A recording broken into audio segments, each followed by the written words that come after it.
දම් සිහනද නමස්කාර වේවා බුදුරුවනට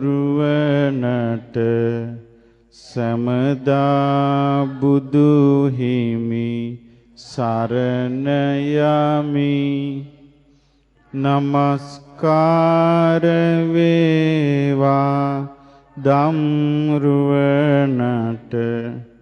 සමදා සදහම් සරණ යමි. නමස්කාර වේවා සංඝරුවනට සමදා මහා සංඝ සරණ යමි. නමස්කාර වේවා තුනුරුවනට සමදා තිසරණ සරණ යමි. සාදු සාදු. පින්වත්නි, අද ඇසළ පුන් පොහොය දවසේ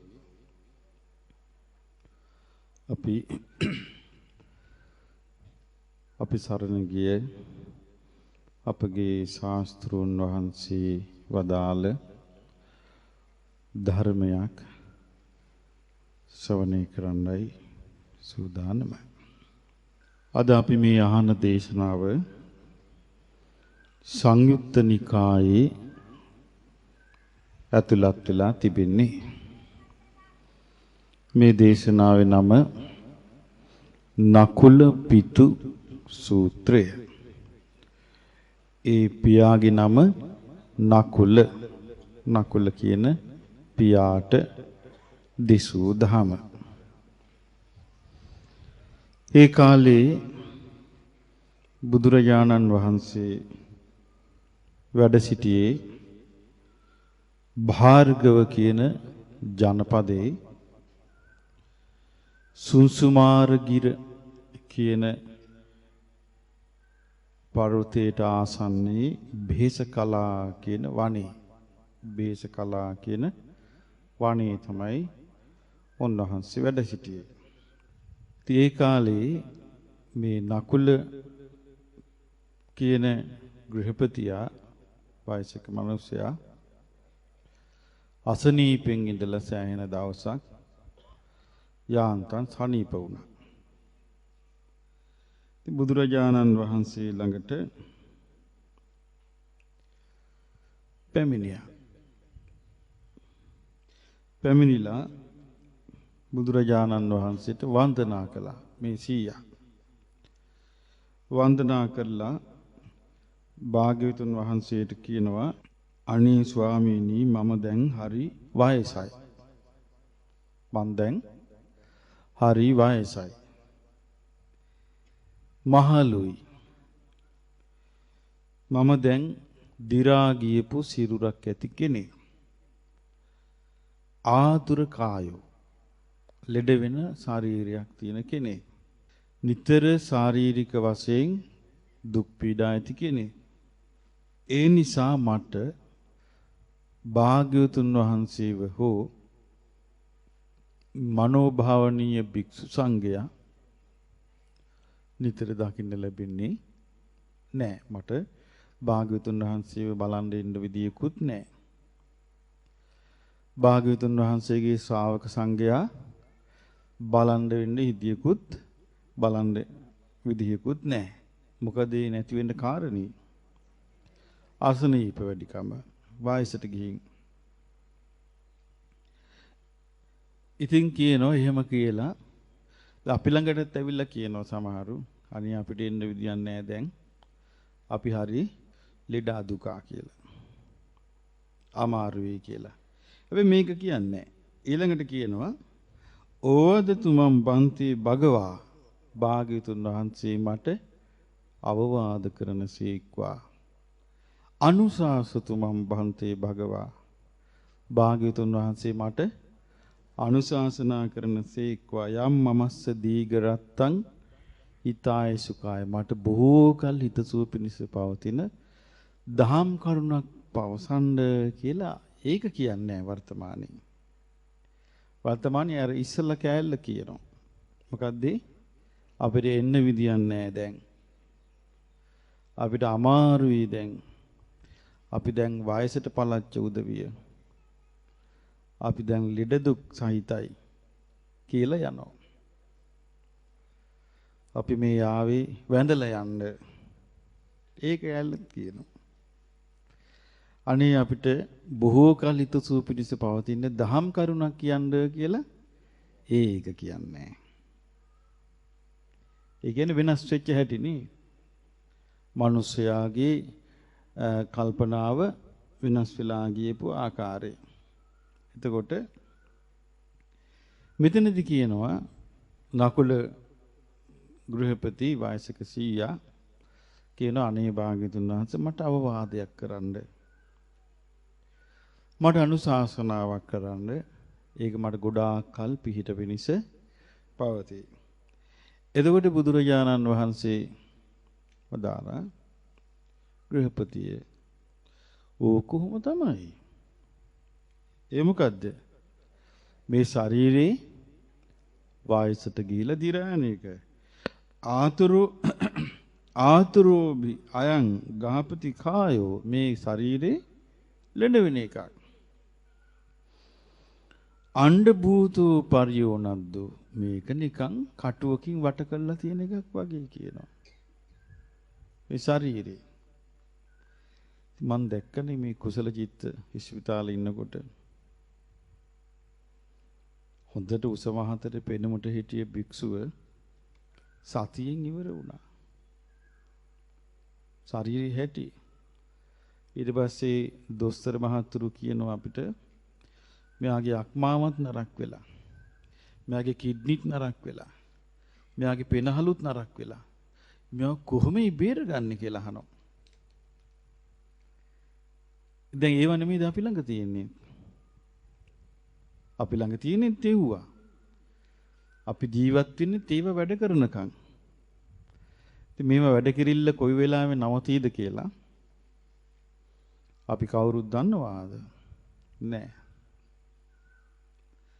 ඒ නිසා ඉතින් අපි S2කින් බලාගෙන ඉඳෙද්දි දැක්කා. හැබැයි එකක් තිබුණා. අපි කනට කළා කිව්වා බොහෝ පින් කරපු කෙනෙක් ඔයා. සද්ධා සීල සුත ත්‍යාග ප්‍රඥා ඔබ වහන්සේ ළඟ තියෙනවා. ඒ නිසා යන්න උඩට කියලා. දෙවියන් අතරට යන්න කිව්වා. එතකොට දන්නේ නැති කෙනෙක් නම් ඕක දන් දෙවියන් අතරට යන්න කියලා නෙමෙයි කියන්නේ. මට දැනගන්න ලැබුණා එක්කෙනෙක් තාත්තා නැති වෙනකොට ඒක දුවක්. තාත්තට තියෙන අධිකාරයට කිව්වා අනේ තාත්තේ දාලා යන්න එපා අඩු ගණනේ දරුවෙක් වෙලාවත් මගේ ළඟට එන්න කිව්වා. තාත්තා දරුවෙක් වෙලා ආවේ නැහැ. පිරිතිය වෙලා ආවා. ඇවිල්ලා බඩට රිංගුවා. බඩවැල් කකා ඉන්නවා. ඇයි හේතුව? පිහිට පිනිස පවතින සද්ධා සීල සුත ත්‍යාග ප්‍රඥා ගැන දන්නේ නැහැ. ශ්‍රද්ධා සීල සුත ත්‍යාග ප්‍රඥා ගැන අහලා නැහැ.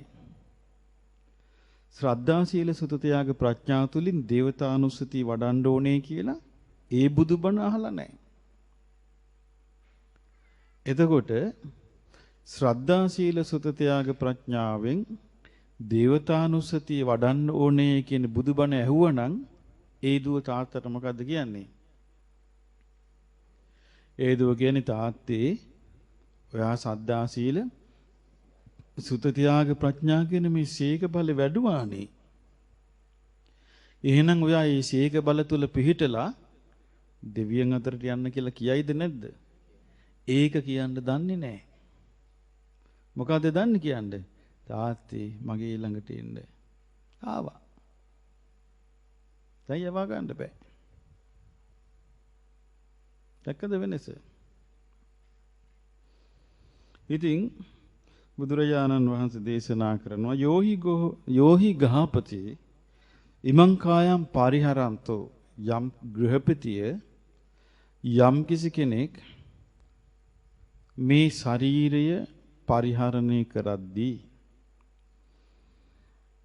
මුහුත්තම්පි ආරෝග්‍යං පටිජානෙය්‍ය මොහොතක්වත් නිරෝගීකම ගැන උදන් අනනවා නම් මට නම් ලෙඩක් නැහැ.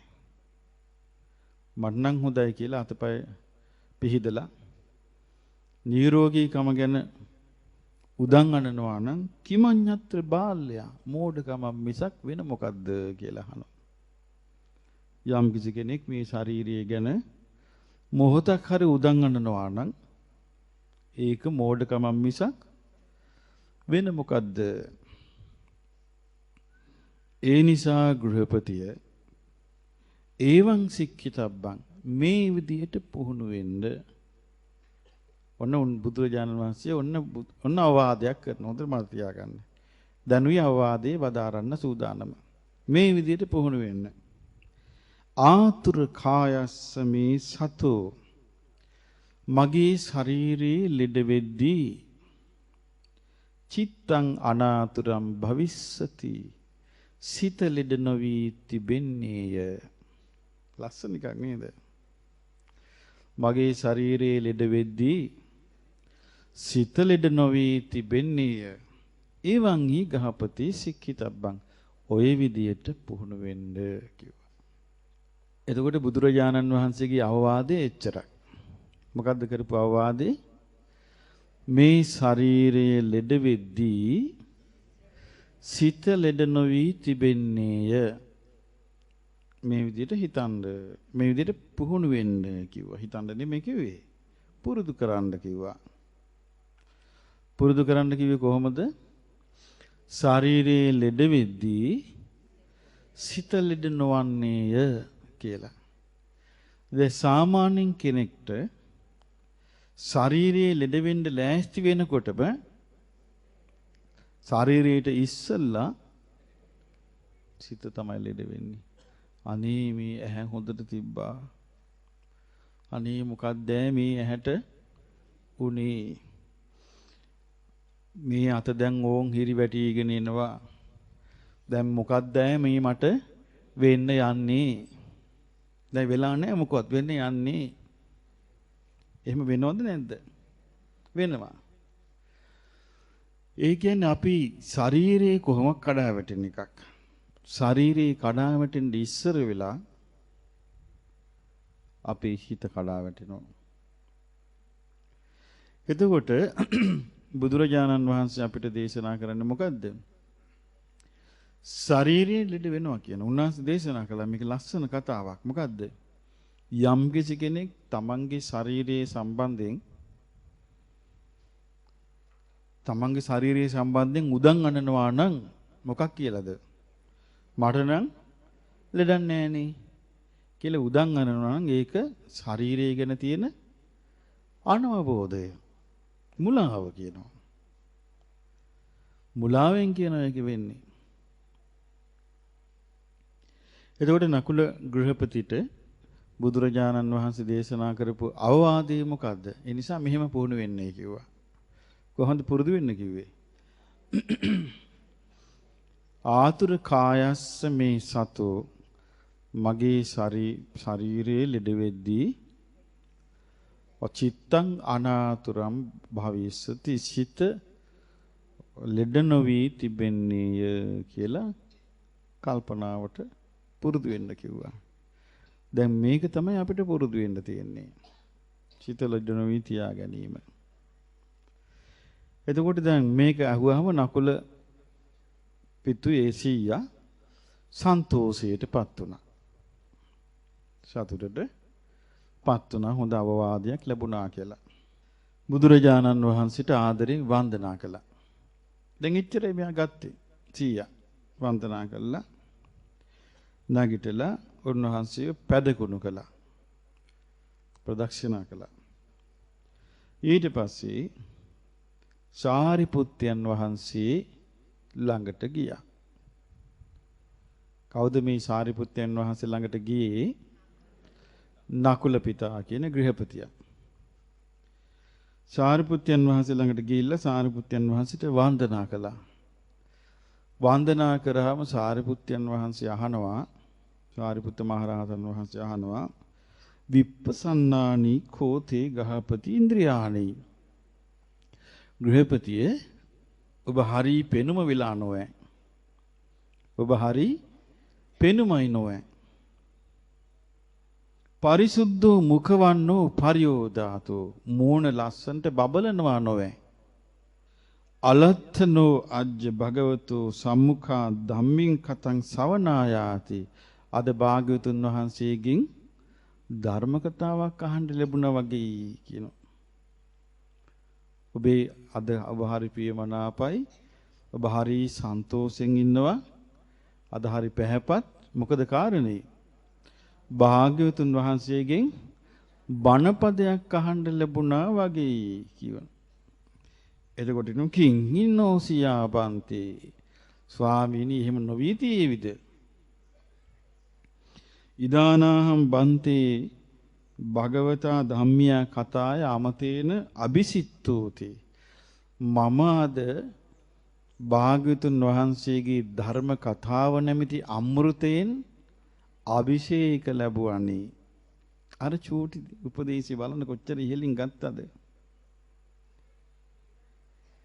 දැන් එතකොට බලන්න සාමාන්‍යයෙන් ධර්ම කතාවක් කරද්දී ඒ වගේ අර වැදගත් කරුණු ඒ ධර්මයේ තුලින් කියවෙනවා. කියවෙනකොට ඒ වැදගත් කරුණ තමයි අපි අල්ල ගන්න ඕනේ. ඒක තමයි නෝනැත්තාගේ ස්වභාවය. එතකොට කියන ස්වාමිනී එහෙම නොවීතියේවිය. අද මට මම භාග්‍යතුන් වහන්සේගේ ධර්ම කතාව නැමැති අමාවෙන් ධර්ම කතාව නැමැති අමාවෙන් අමෘතෙන් අභිෂේක ලැබුවානේ. ඉතින් අහනවා හැග්‍රහපතිය ඔබ කොහොමද භාග්‍යතුන් වහන්සේගේ දහම් අමාවෙන් අභිෂේක ලැබුවේ? භාග්‍යතුන් වහන්සේගේ දහම් අමාවෙන් අභිෂේක ලැබුවේ කොහොමද? එතකොට මේ නකුල ගෘහපතිතුමා මුල ඉඳලම විස්තරේ කිව්වා. කොහොමද කිව්වේ? ස්වාමීනි මම භාග්‍යතුන් වහන්සේ බැහැ දකින්න ගියා. භාග්‍යතුන් වහන්සේට වන්දනා කළා. මම පැත්තකින් වාඩි වුණා. ඊට පස්සේ මම භාග්‍යතුන් වහන්සේට මෙහෙම කිව්වා. අනේ ස්වාමීනි මම දැන් බොහොම වයසට පලච්ච කෙනෙක්. මට දැන් ඉස්සර වගේ ඇවිද ගන්න බෑ. නිතර මේ ශරීරයේ ලෙඩ වෙනවා. ලෙඩ දුක් බහුලයි. ඒ නිසා මට ඉස්සර වගේ භාග්‍යතුන් වහන්සේ බැහැ දකින්න එන්න විදියක් නැහැ. ශ්‍රාවක සංඝයා බැහැ දකින්න එන්න විදියක් නැහැ. ඒ නිසා භාග්‍යතුන් වහන්සේගෙන් මට අවවාදයක් ලැබේවා. අනුශාසනාවක් ලැබේවා. ඒක මට ගොඩාක් ප්‍රයෝජන වේවි. උපකාර වේවි. හිතසුව පිණිස පවතිවි කියලා කිව්වා. එතකොට කියනවා ස්වාමීනි එතකොට මට භාග්‍යතුන් වහන්සේ මෙහෙම වදාලා. ඔක්කොම කියනවා. ඒකේ ලස්සන වැඩේ. භාග්‍යතුන් වහන්සේ මෙහෙම වදාලා. ගෘහපතිය මේ ශාරීරික ලෙඩ වෙන එක සාමාන්‍ය දෙයක්. මේ ශාරීරික නිකන් බිත්තර කටුවකින් වට වෙලා තියෙනවා වගේ එකක්. පොඩ්ඩක් යෑමකට චප්ප වෙනවා. එතකොට මේ වගේ ශරීරයක් පරිහරණය කරද්දි කෙනෙක් මොහොතකට හරි මොකද්ද? මොහොතකට හරි ලෙඩ වෙන්නේ නැහැ. නිරෝගී කෙනෙක් කියලා තමන් ගැන තමන් උදන් අනනවා නම් තමන් ගැන තමන් මහා ඉහලින් පුඹලා කියනවා නම් ඒ පිම්බිල්ල මොකද්ද? මෝඩකමක් කිව්වා. මෝඩකමක් කිව්වා. ඔර මතකද මට මතක ඇරිට වෙනිසිව්ලා වෙන්නේ නැති ගිය අවුරුද්දේ ලෝක රූ රැජින වෙනිසිව්ලාවේ මට මතක ඇරිට ලෝක රූ රැජින වෙලා මාසෙද කොහෙද පිළිකාවක් හැදිලා මැරුණා. රූපෙට වෙච්ච දේ. දැක්කනේ ලස්සනම කියලා ඔටුනු පළෙන්දුවා. ඊළඟ සුමානේ පිළිකාව. මැරුණා. මේකේ මහා මේ රැවටෙන එක ඉතින් අපි කොච්චර කිව්වත් මේ රැවටෙන ස්වභාවය මේ හිතේ නැද්ද? මේ හිතේ තියෙනවා. හොඳට අතපය හොඳට තියෙන හොඳට මසල්ස් හැදිච්ච කෙනෙක් දැක්කම මොකද හිතෙන්නේ? හා මෙයා නම් ලෙඩක් නැති හොඳ කෙනෙක්. හොඳට දුවනවා පනිනවා දැක්කම අපිට හිතෙන්නේ කොහොමද? මෙයා නම් ලෙඩක් නැති කෙනෙක්. නමුත් එහෙම එකක් නැහැ. කාටත් තියෙන අවයව තමයි මේ ඇතුලේ. කාගෙත් තියෙන අක්මාව, වකුගඩු, පෙනහළු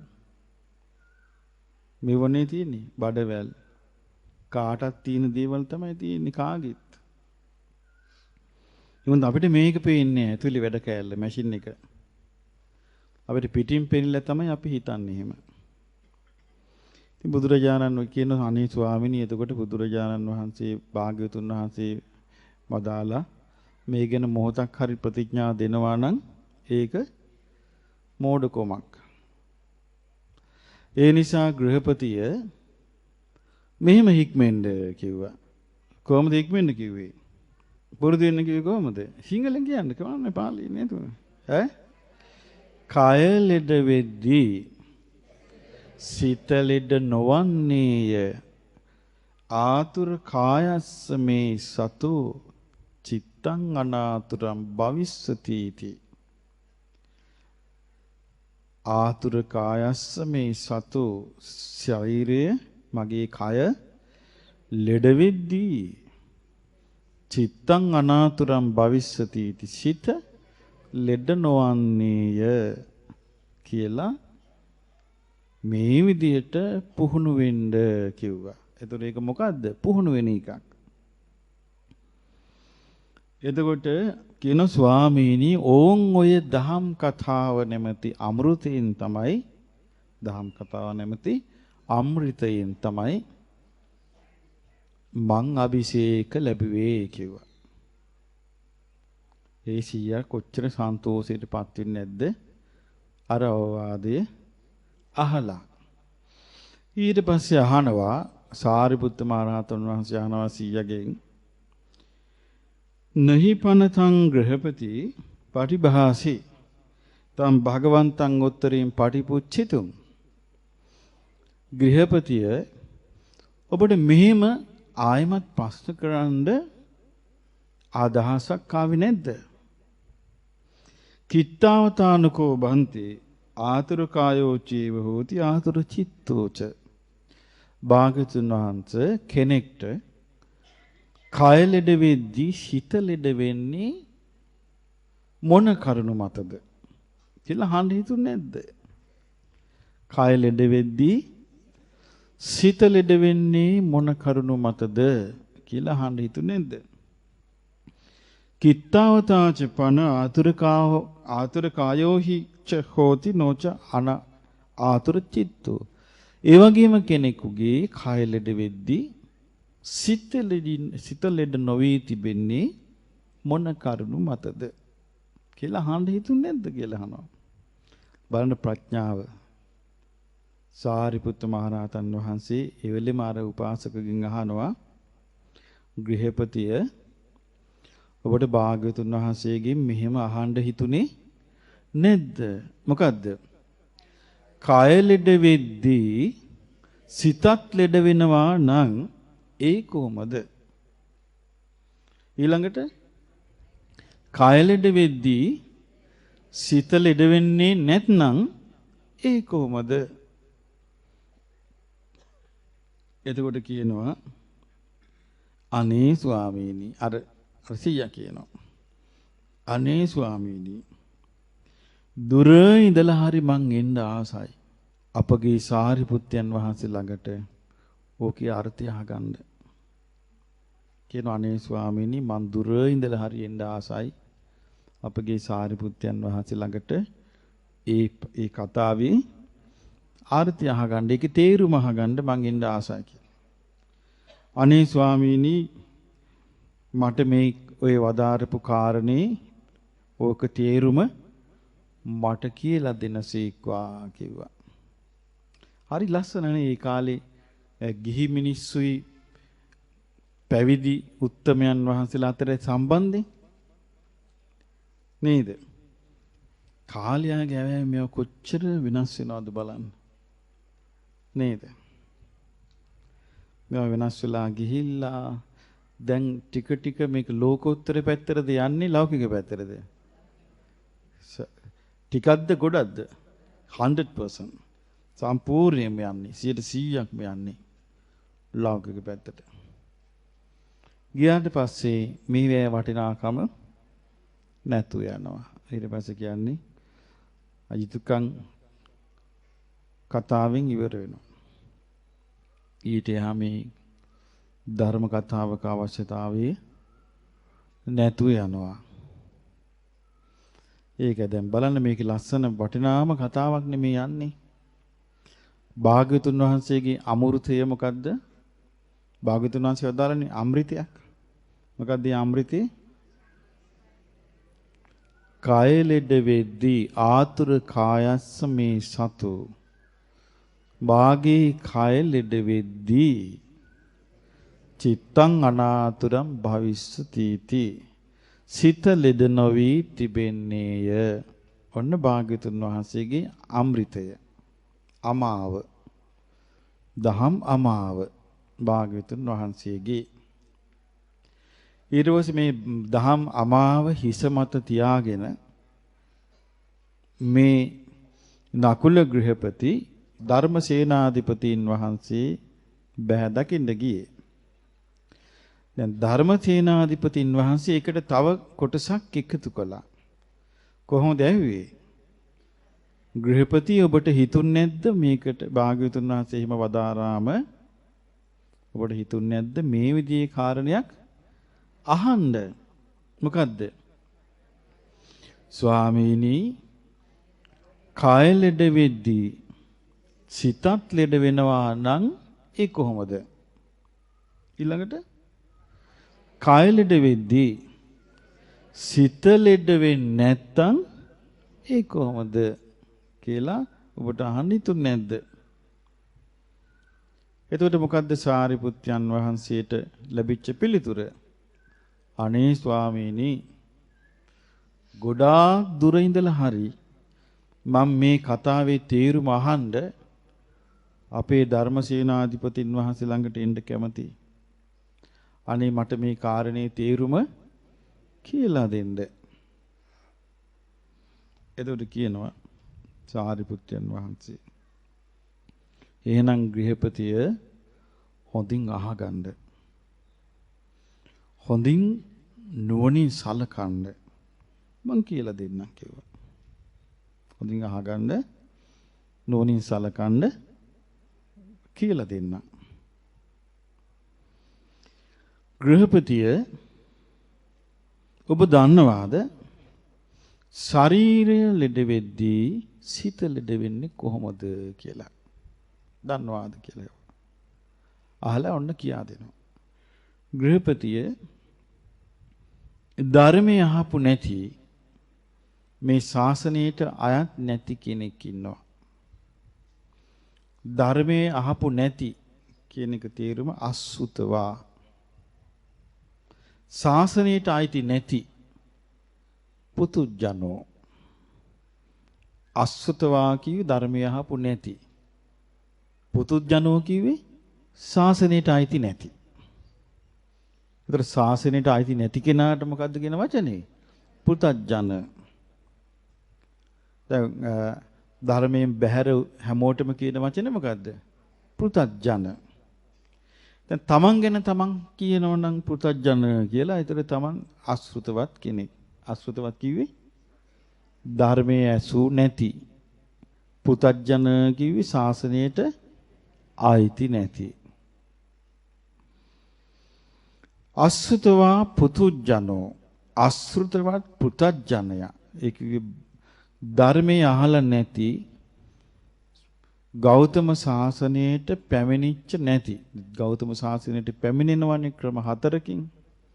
එක්ක භික්ෂුවක් වශයෙන් පැමිණෙනවා ශාසනයට. එහෙම නැත්නම් භික්ෂුණියක් වශයෙන් පැමිණෙනවා ශාසනයට. එහෙම නැත්නම් උපාසක කෙනෙක් වශයෙන් පැමිණෙනවා.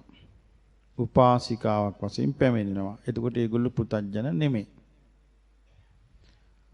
ඒගොල්ලෝ ශ්‍රුතවත්. ධර්මය අහලයි ඒක වෙන්නේ. ධර්මය අහලා නැත්නම් එයා ඒ පිට තමයි. පුතඥන. පුතඥන කියන්නේ ශාසනයෙන් පිට. අරියාණං අදස්සාවි. ආර්යයන් ධර්මයේ තුලින් දකින ආර්යයන් දැකලා නැහැ. ආර්ය ධම්මස්ස අකෝවිදු. ආර්ය ධර්මයේ තේරුම් ගන්න දක්ෂත් නැහැ. කෝවිද කියන්නේ දක්ෂ. අකෝවිද කියන්නේ අදක්ෂ. ආර්ය ධම්මේ අවිනීතෝ. ධර්මයේ විනීත කියන්නේ හික්මුණු. අවිනීත කියන්නේ නොහික්මුණු. දැනුත් කියන අර ළමයා හරිය අවිනීතයි අර කෙල්ල කියන. ඒකේ තේරුම මොකද්ද? කිසි හික්මීමක් නැහැ. ධර්මයට ආපු නැති එක්කෙනාගේ ස්වභාවය තමයි අසුතවා පුතුජනෝ. අසෘතවත් පුතග්ජන. අරියාණං අදස්සාවි. ආර්යයන්ගේ දර්ශනේ ලැබලා නැහැ. අරිය ධම්මස්සාකෝ විදෝ. ආර්ය ධර්මයට අදක්ෂයි. ආර්ය ධම්මේ අවිනීතෝ. ආර්ය ධර්මයක හික්මිලා නැහැ. ඒ කිනාගේ ඊළඟ ස්වභාවය ඒකම තමයි උන්වහන්සේ විස්තර කරනවා. සත්පුරිසාණං අදස්සාවි. සත්පුරුෂයන් අඳුරන්නේ. ඒ කිනාගේ ලක්ෂණය මොකද්ද? සත්පුරුෂයන් අඳුනන්නේ. සත්පුරුෂ ධම්මස්ස අකෝවිදෝ. සත්පුරුෂ ධර්මයේ තේරුම් ගන්න දක්ෂත් නැහැ. සත්පුරුෂ ධර්මයේ තේරුම් ගන්න දක්ෂ නැහැ.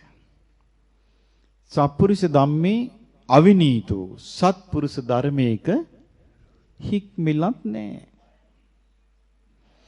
එතකොට ඒ ශාසනයෙන් පිට කෙනාගේ ලක්ෂණ ටික පෙන්වන්නේ.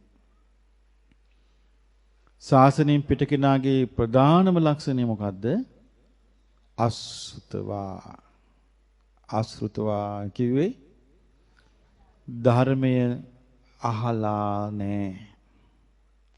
දැක්කද මං කිව්වේ අර ධර්මය අහලා නැති දූට වෙච්ච දේ. ධර්මය අහලා නැති දූ තාත්තට මොකද්ද කිව්වේ? අනේ තාත්තේ දාලා යන්න එපා.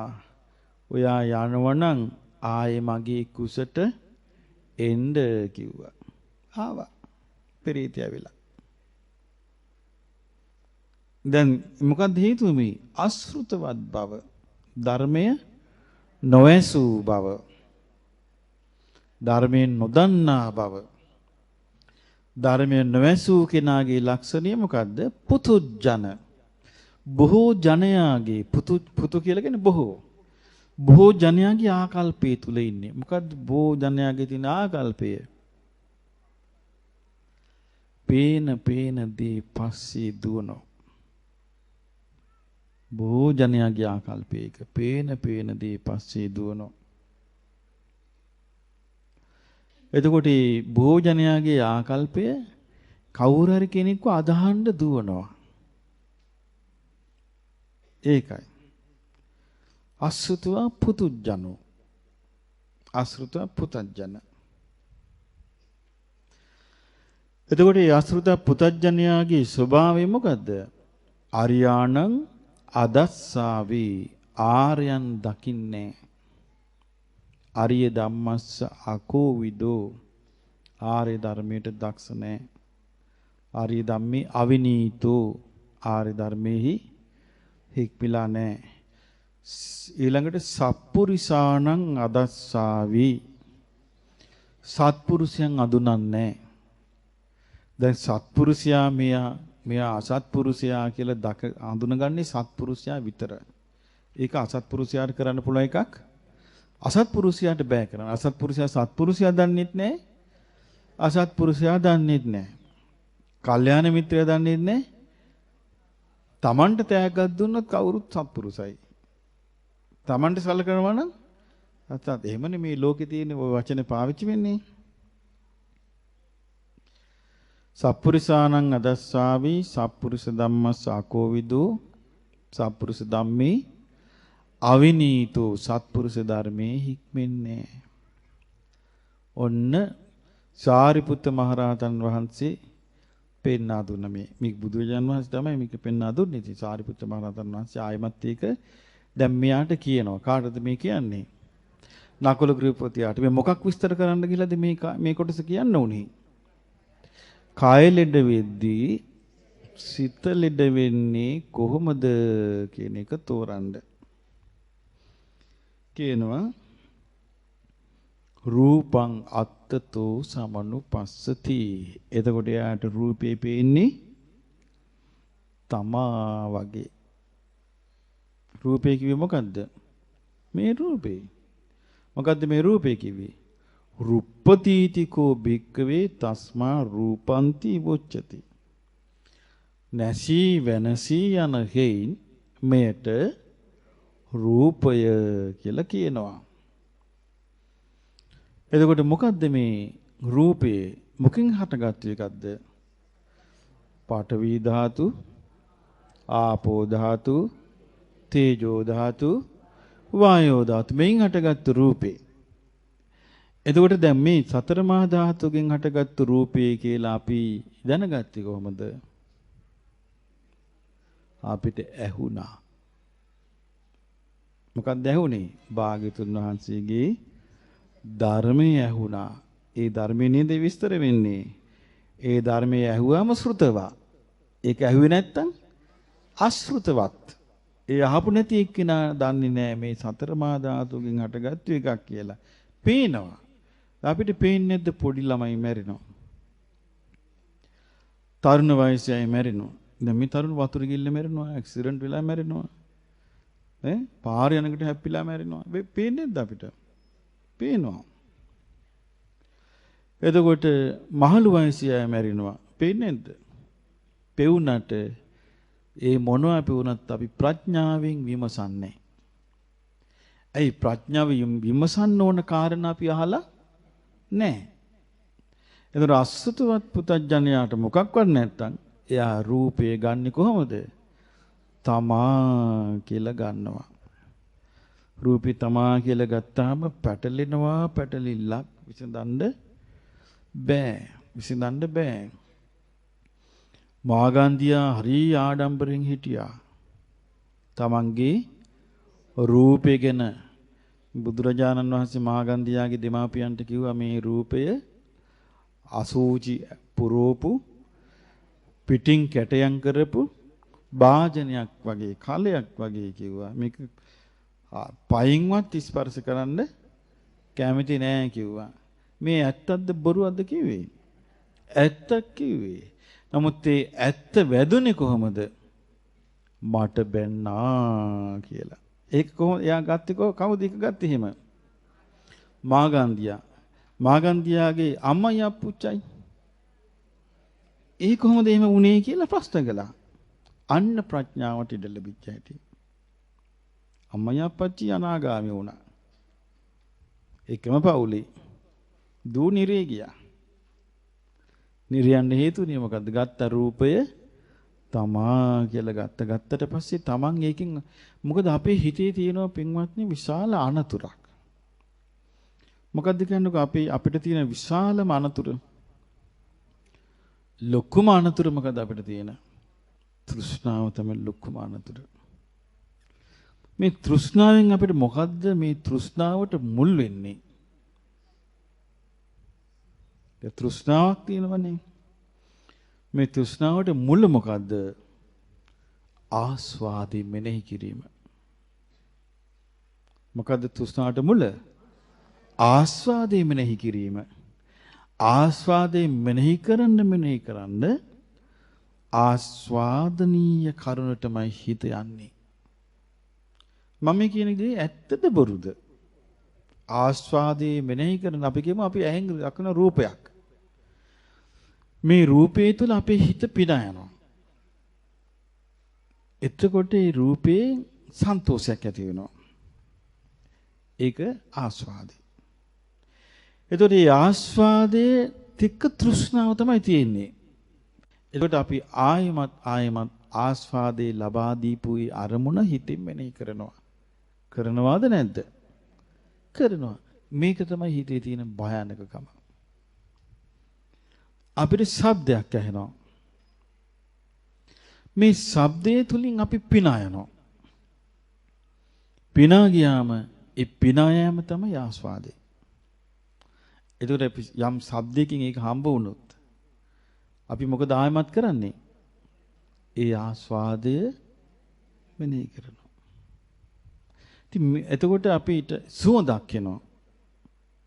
ඒ සුවඳෙන් අපි පිනා යනවා. එතකොට මොකද වෙන්නේ? ඒකම ආයත අපි ඒ ආස්වාදයෙන් මෙනෙහි කරනවා. අපි යම් කිසි කෑමක් කනවා. ඒකේ රසයක් තියෙනවා. ඒ රසයෙන් අපි ආස්වාදයක් විඳිනවා. ඊට පස්සේ අපි ආයමත් ඒ රසය ඒ ආස්වාදයේ මෙනෙහි වෙනවා. මෙනෙහි කරනවටත් වඩා මේක දැන් ඔටෝ වෙනවා. එච්චර මේ හිත මේකට ඇබ්බැහි වෙලා. අපිට කයට පහසක් දැනෙනවා. මේ සම්බන්ධයෙන් අපිට උන ආස්වාදයක් එනවා. ඒතර ආස්වාදය අපි මෙනෙහි කරනවා. මේ සම්බන්ධයෙන් අපිට හිතට එනවා චිත්‍ර. මෙනෙහි කරනවා. උන ආස්වාදයක් එනවා. ආස්වාදය මෙනෙහි කර. මේක තමයි භයානක එක. මේක වෙන්නේ මොකෙන්ද? තෘෂ්ණාවෙන්. මේක තනිකරම කරන්නේ තණ්හාවෙන්. දැන් අපි කියමු දැන් මේ විදිහට ආස්වාදේ දැන් ඔබට නිකන් මේක තේරුම් ගන්න කියන්නේ දැන් ඔන්න අපි ආස්වාදයේ මෙනෙහි කරන්න පුරුදු වෙච්ච සත්වයෝ. හරිද වැරදිද? හරි. එතකොට මේ පුංචි කාලේ ඉඳලා අපි මේ ආස්වාදනීය, ඒ කියන්නේ ආස්වාදේ ඇති කළා දෙන්නේ යම් රූපයකින් නම් අපි ඒක මෙනෙහි කර කර ඉන්න පුරුදු වුණාද නැද්ද? පුරුදු වුණා. ආස්වාදය ඇති වෙන්නේ යම් ශබ්දයකින් නම් ඒක මෙනෙහි කර කර ඉන්න පුරුදු වුණාද නැද්ද? පුරුදු වුණා. ආස්වාදයේ ඇති වෙන්නේ යම් සුවඳකින් නම් ඒක මෙනෙහි කරන්න පුරුදු වුණාද නැද්ද? පුරුදු වුණා. ආස්වාදයේ ඇති වෙන්නේ යම් රසයකින් නම් මේ රසය මෙනෙහි කරන්න අපි පුරුදු වුණාද නැද්ද? පුරුදු වුණා. ආස්වාදයේ ඇතිවන්නේ යම් පහසකින් නම් ඒක මෙනෙහි කරන්න අපි පුරුදු වුණාද නැද්ද? පුරුදු වුණා. ආස්වාදයේ ඇති වෙන අරමුණු අපි හිතෙන් මව විඳින්න පුරුදු වුණාද නැද්ද? මේ පුරුද්ද තෘෂ්ණාවෙන් ඇති වෙච්ච එකක් නෙමෙයිද? මේක තෘෂ්ණාවෙන් ඇති වෙච්ච එකක්. තෘෂ්ණාව කියන්නේ දුකට හේතුවද නැද්ද? මේ තෘෂ්ණාවෙන් ඇති වෙච්ච පුරුද්ද දිගින් දිගටම පුරුදු කර කර හිටපු කෙනෙක් මැරෙනවා. මැරුණට පස්සේ එයාගේ පින්බලයක් නැත්තම් ඒකෙන් ඉහළට යන්න එයා ඒකෙම ගිලෙන්නේ නැද්ද? ගිලෙනවා. එතකොට මම කිව්වේ ඒක දැන් ඔන්න ඒකේන පුරුදු වෙලා තියෙන ආස්වාදය මෙනෙහි කරන්න. අපි කියමු එයා ප්‍රේතාත්මෙ උපන්නා. ප්‍රේතාත්මෙ උපදින්නේ ඇයි? සිතේ ස්වභාවය පටු වීමෙන්. සිතේ ස්වභාවය පටු වෙන්නේ ඇයි? ධර්මයෙන් නැතිකමින්. එතකොට සිතේ ස්වභාවය පටු වෙලා උපන්නට පස්සේ අපි කියමු මෙයා ආස්වාද දරුවෝ දකිනවා. යා දරුවන්ගෙන් ආස්වාදෙ මෙනෙහි කර හිටපු කෙනෙක් පෙරේතෙක් වෙනවා. දැන් මෙයාට පුළුවන් ද මේක ඉක්මවා යන්න? බෑ. ඊට පස්සේ යා ගිහිල්ලා දරුවෙකුගේ ඇඟට රිංගනවා.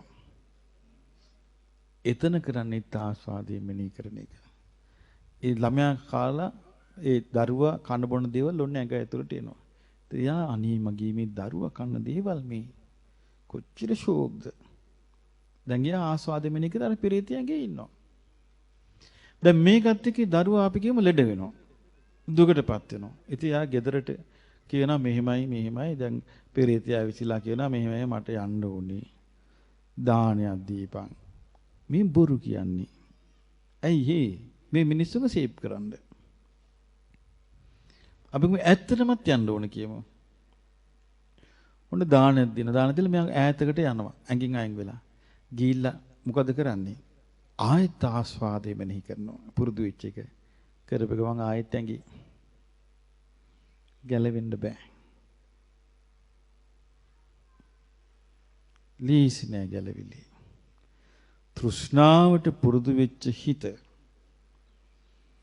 ලාමක අරමුණු විඳින්න පුරුදු වෙච්ච හිත ඒයින් මගහරෝ ගන්න ධර්මය ගන්න බැරි නම් ඒකටම මේ හිත යනවා. ඉතින් මේ ස්වභාවය නිසයි මේකෙන් ගැලවෙන්න බැරි. තෘෂ්ණාවේ ස්වභාවය නිසා. සමහර කෙනෙක් ආස්වාදයේ විඳින්න පුරුදු වෙනවා තමන් හදාපු ගේ දොර ගැන. මමයි මේක හැදුවේ gadol පිට gadol තියලා. මමයි මේක හැදුවේ. මම බොහොම දුකසේ සල්ලි හම්බ කරලා මම මේක කළේ.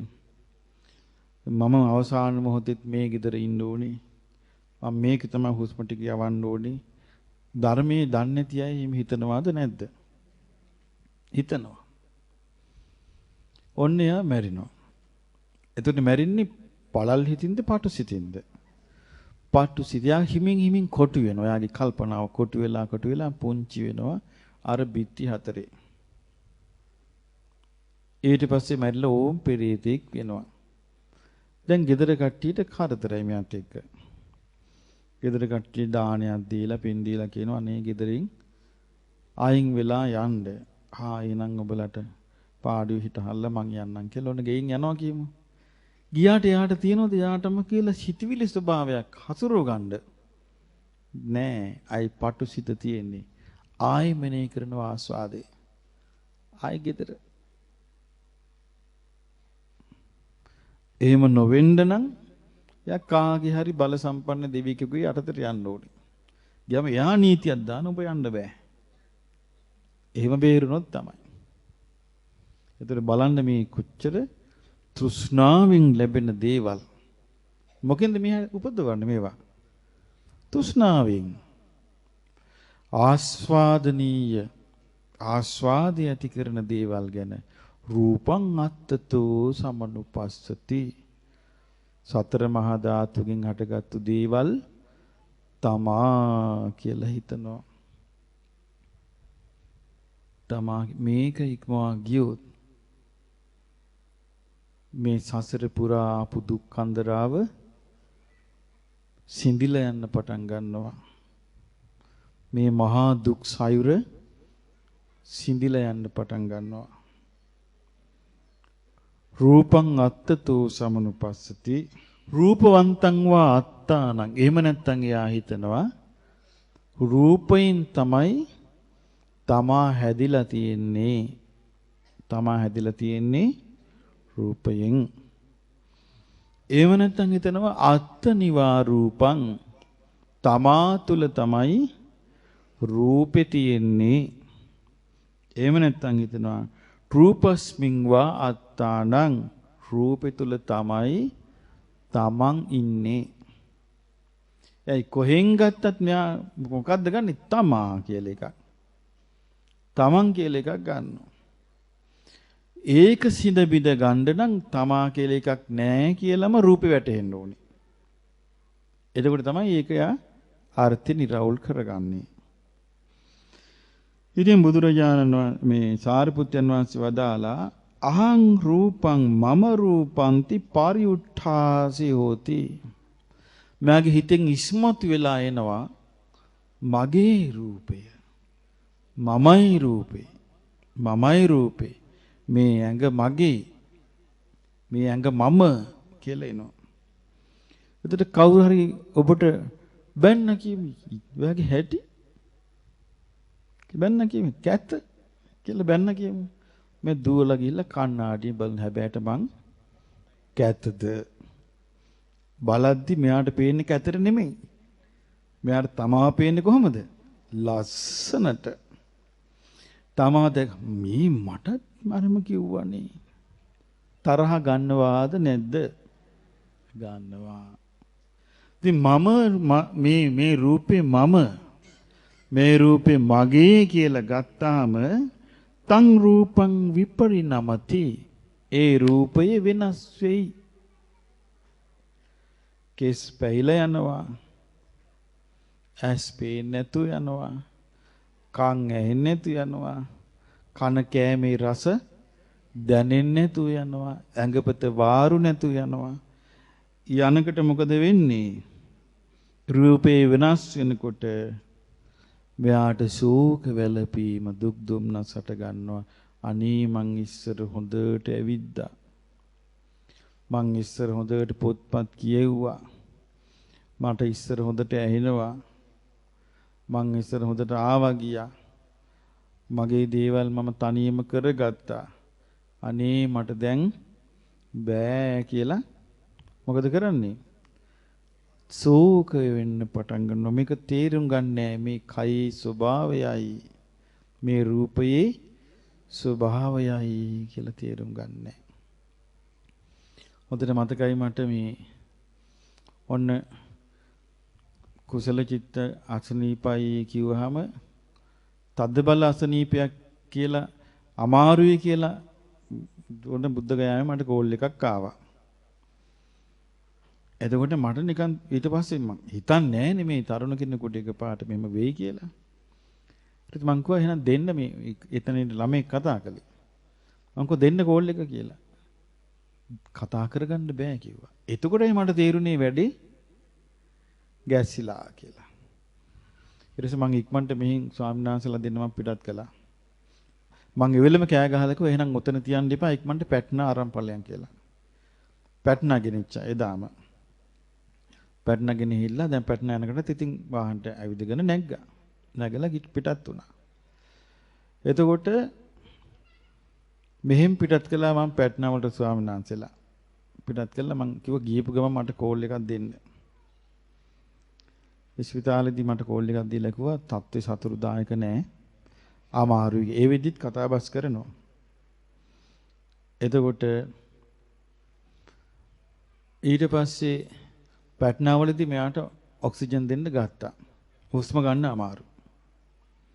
එතකොට අමාරුවෙන් කොමාරි ෆ්ලයිට් එකක් හරි ගස්සගෙන පැට්නා වලින් දිල්ලි වලට ගෙනාවා. ලංකාවට ගේන්න බැලුවි ලංකාවට ගෙන්න ගන්න බෑ. අමාරුයි. දිල්ලි ඉස්පිතාලට ඔන්නේ ඇතුල් කළා. ඉතින් මම මෙහින් අමාරුවෙන් ටිකට් හදාගෙන මමත් දිව්වා දිල්ලියට. ඊට පස්සේ දිල්ලියේදී අර ඔක්සිජන් දැම්මහම මේ පෙනහළු වලින් ඔක්සිජන් ගන්නෙ නෑ. දැන් බලන්න මේ දවස් 2යි 3යි. කොහොමද ඒ උනේ? ඔය සෙංගමාලේ හැදුනහම මේ බුද්ධගයා පළාතේ ගොඩාක් ඒගොල්ලන්ට ගොඩේ බෙහෙත් වර්ග තියෙනවා. ඒ මිනිස්සු ගොඩේ බෙහෙත් බොනවා. එක බෙහෙතක් තියෙනවා ඒක නස්නේ කරන්න ඕනේ. නස්නේ කරාම හෙම්බිරිස්සාවක් වගේ එකක් ඇවිල්ලා සෙම යනවා ගිගම සනීප වෙනවා. ඒ රටේ මිනිසුන්ට ආදරේ වෙන කමට එක මිනිස්සෙක් කියලා එයාට නස්නේ කළා. නස්නේ කරපු ගමන් හෙම්බිරිස්සාව හැදිච්ච ගමන් මේ නියුමෝනියාව හැදුනා. දැන් බලන්න කරන්න ගියේ මොකද්ද? උනේ මොකද්ද? එතකොට කිඩ්නිය මොකද්ද? අක්මාව නරක් වේගෙන එනවා. කිඩ්නි නරක් වේගෙන එන අතරේ නියුමෝනියාව වගම පෙනහළු නරක් වුණා. ඊට පස්සේ එහි දොස්තර මහතුරු කිව්වා මෙයාට සාමාන්‍ය ඔක්සිජන් එකකින් ගන්න බෑ. සානීප කරගන්න අපි මේක කළා හරියන්නේ නැහැ. ඒතර මං ලංකාවේ එතකොට මං මතක හැටියට මම මේ මහන්සි වෙනවා මං ටිකට් හදාගෙන ඒ දුවන්න. එතකොට මේ මට කතා කරලා කිව්වා මෙහෙමයි ડોක්ටර්ස්ලා අවසර ඉල්ලනවා. මේ බුගුරෙන් බටයක් දාලා පෙනහළු වලට කෙලින්ම ඔක්සිජන් යවන්න. මං හා කිව්වා. ඊට පස්සේ දැන් මම යද්දි උගුරෙන් බටේ දාලා පෙනහළු වලට අමාරු ඇති. බටයක් උගුරේ හිර වෙලා තියෙනකොට. ඉතින් ගිහිල්ලා දැන් ගියාම මං කිව්වා ඉතින් මං ඇවිල්ලා කියලා. එතකොට ඇස් අරින්න අමාරුයි. එතකොට මට තේරුණා නිකන් දුකටපත් වෙච්ච මූණක් පෙන්නවා. මං කො දුකටපත් වෙන්න එපා. දැන් අපි කතා කරපු රූපය ගැන මේ සිද්ධ වෙන්නේ කිව්වා. මේ රූපය අපි අනාත්මයි කියලා කිව්වා. මේ රූපي අනිත්‍යයි කියලා කිව්ව. දැන් බලන්න ඇස් පන පිටම තමන් අකමැති දේවල් මේ තමන්ගේ රූපෙට, තමන් කියලා හිතාගෙන ඉන්න රූපෙට තමන් අකමැති දේවල් මේ සිද්ධ වෙනවා. එයා කී හිටියේ මම නම් වයසට ගියාම මේ බට ගහනට මම නම් කැමති නැහැ. නමුත් ඒ වෙලාවේ බංකුව මේක කරන්නේ අපි වාට තියෙන ආදරයට බේර ගන්න කියලායි. තරුණ කෙනෙක්නේ. වෛද්‍යවරු කිව්වා මෙයාගේ තරුණකම නිසා මේ එයාගේ ශරීරය යාම හදාගනි. ශරීරයම හදාගනි ඒක. ඒක නිසා බේර ගන්න අවස්ථාවක් තියෙනවා. මම කිව්වා මෙහෙම කියන නිසා කියලා. නමුත් බලන්න මේ තමන් ඒ කියන්නේ ඒ ශරීරයේ අනාත්ම වෙද්දී තමාගේ වසඟයට පවත්වන්න බැරි වෙද්දී දැන් ඒ කුසල චිත්තයට වෙච්ච දේ ඊයේ අද අපිට වෙන්න බැරිද? පුළුවන්. අද තව කෙනෙකුට වෙන දේ හෙට අපිට වෙන්න බැරිද? පුළුවන්. ඒ මේ තියෙන්නේ කාටත් උරුම වෙච්ච කාටත් අයිති එකම ස්වභාවය යුතු ශරීරයක් නම් ඒ ශරීරයට පොදු නැද්ද ඒක? පොදු දෙයක්. එතකොට මේ ශරීරයක් අපිට ලැබෙන්නේ කොහොමද? දෙමව්පියන්ගේ සම්බන්ධය නිසා මව් කුසේ මව් ගන්න ආහාර පාන ආදී ඕජාව ඇසුරු කරගෙන මේ ශාරීරිය මව් කුසේ වැඩුණා. මව් කුසෙන් බිහි වුණාට පස්සේ මේ ශාරීරිය ටික ටික අපි ගන්නා වූ ආහාර පානයන්ගෙන් වැඩුණා. නමුත් මව් කුසේ හැදිච්ච ශාරීරිය තීර්ණය ආවේ කොහෙන්ද? කලින් ආත්මෙන්. කලින් ආත්මික ආපු කර්මෙන්. ඒතර කර්මෙන් දීපු ප්‍රමාණය ඉක්මවන්න පුළුවන් නම් එයා ඉරිදි බල තියෙන කෙනෙක්. ඒ කර්මෙන් දීපු ස්වභාවය ඉක්මවන්න පුළුවන් ඉරිදි පාද වලට විතරයි. නේද? භාග්‍යවතුන් වහන්සේ වදාරේ නැද්ද? උන්වහන්සේට ඕනනම් කල්පයක්. එහෙම නැත්නම් කල්පයට වැඩි කාලයක් ඉන්න පුළුවන් කියලා. Tamanගේ ශරීරය කුඩු වෙන්න හොරු විසින් කහද්දී මහා මොග්ගල්ලාන මහරහතන් වහන්සේට පුළුවන් වුනේ නැද්ද?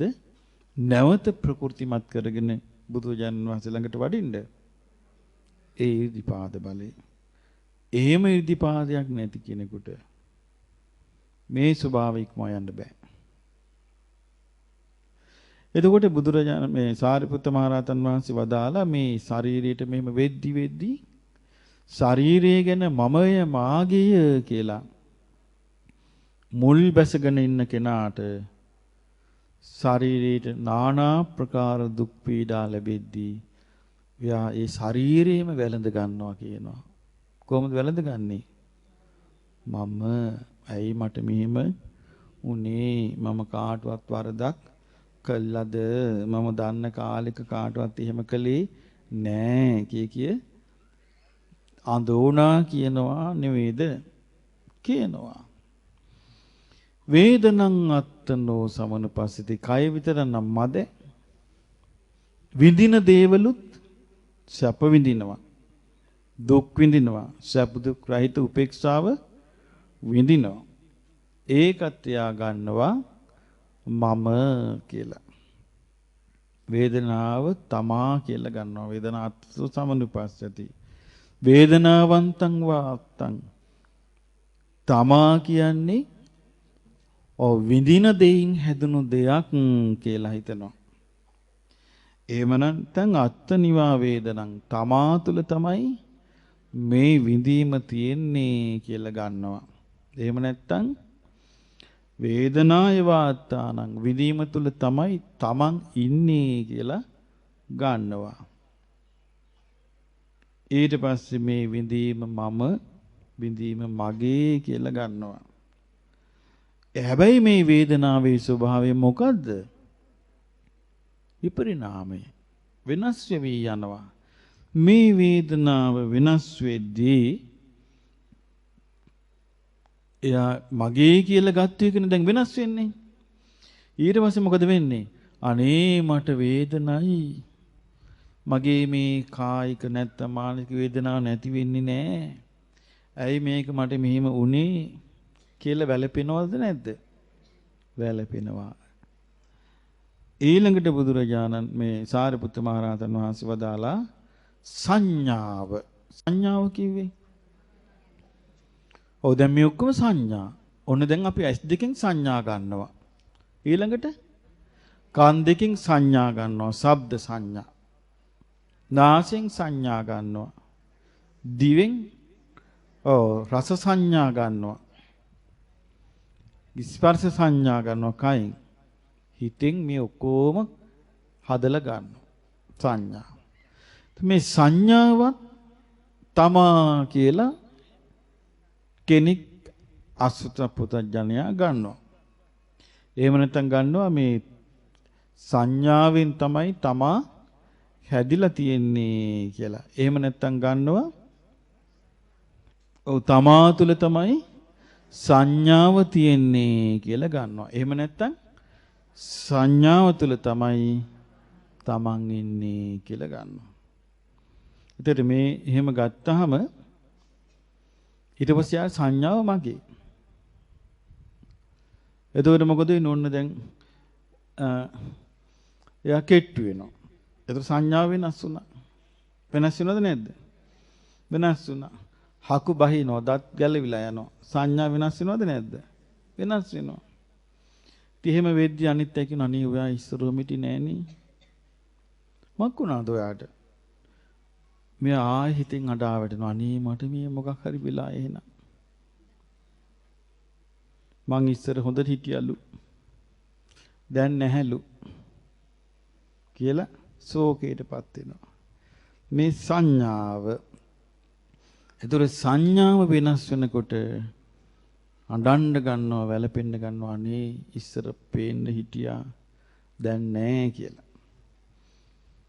ශෝක වැළපීම හට ගන්නවා. ඊළඟට සංස්කාර. සංස්කාර දැන් තමන් යම් කිසි පිළිවෙලකින් හිතුවනම් ඒ හිත පිළිවෙල වෙනස් වෙන්න අපිට අවස්ථාවක් ලැබෙන්නේ නැද්ද?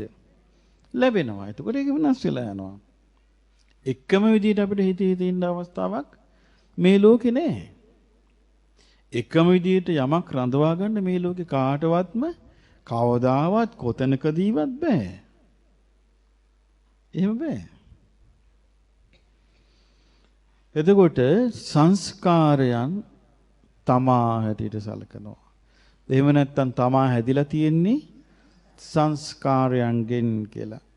එහෙම නැත්නම් තමා ඉන්නේ තමා තුල සංස්කාර තියෙනවා කියලා. එහෙම නැත්නම් සංස්කාර තුල තමා ඉන්නවා කියලා. එතකොට ඒව වෙනස් වෙද්දී අඩන්න වැළපෙන්න පටන් ගන්නවා. ඊළඟට විඥාණය. විඥානේ තමන් කියලා ගන්නවා. එහෙම නැත්නම් ගන්නවා විඥාණයෙන් තමයි තමන් හැදිලා තියෙන්නේ කියලා. එහෙම නැත්නම් ගන්නවා තමා තුල තමයි විඥානේ තියෙන්නේ. එහෙම නැත්නම් විඥානේ තුලයි තමන් ඉන්නේ.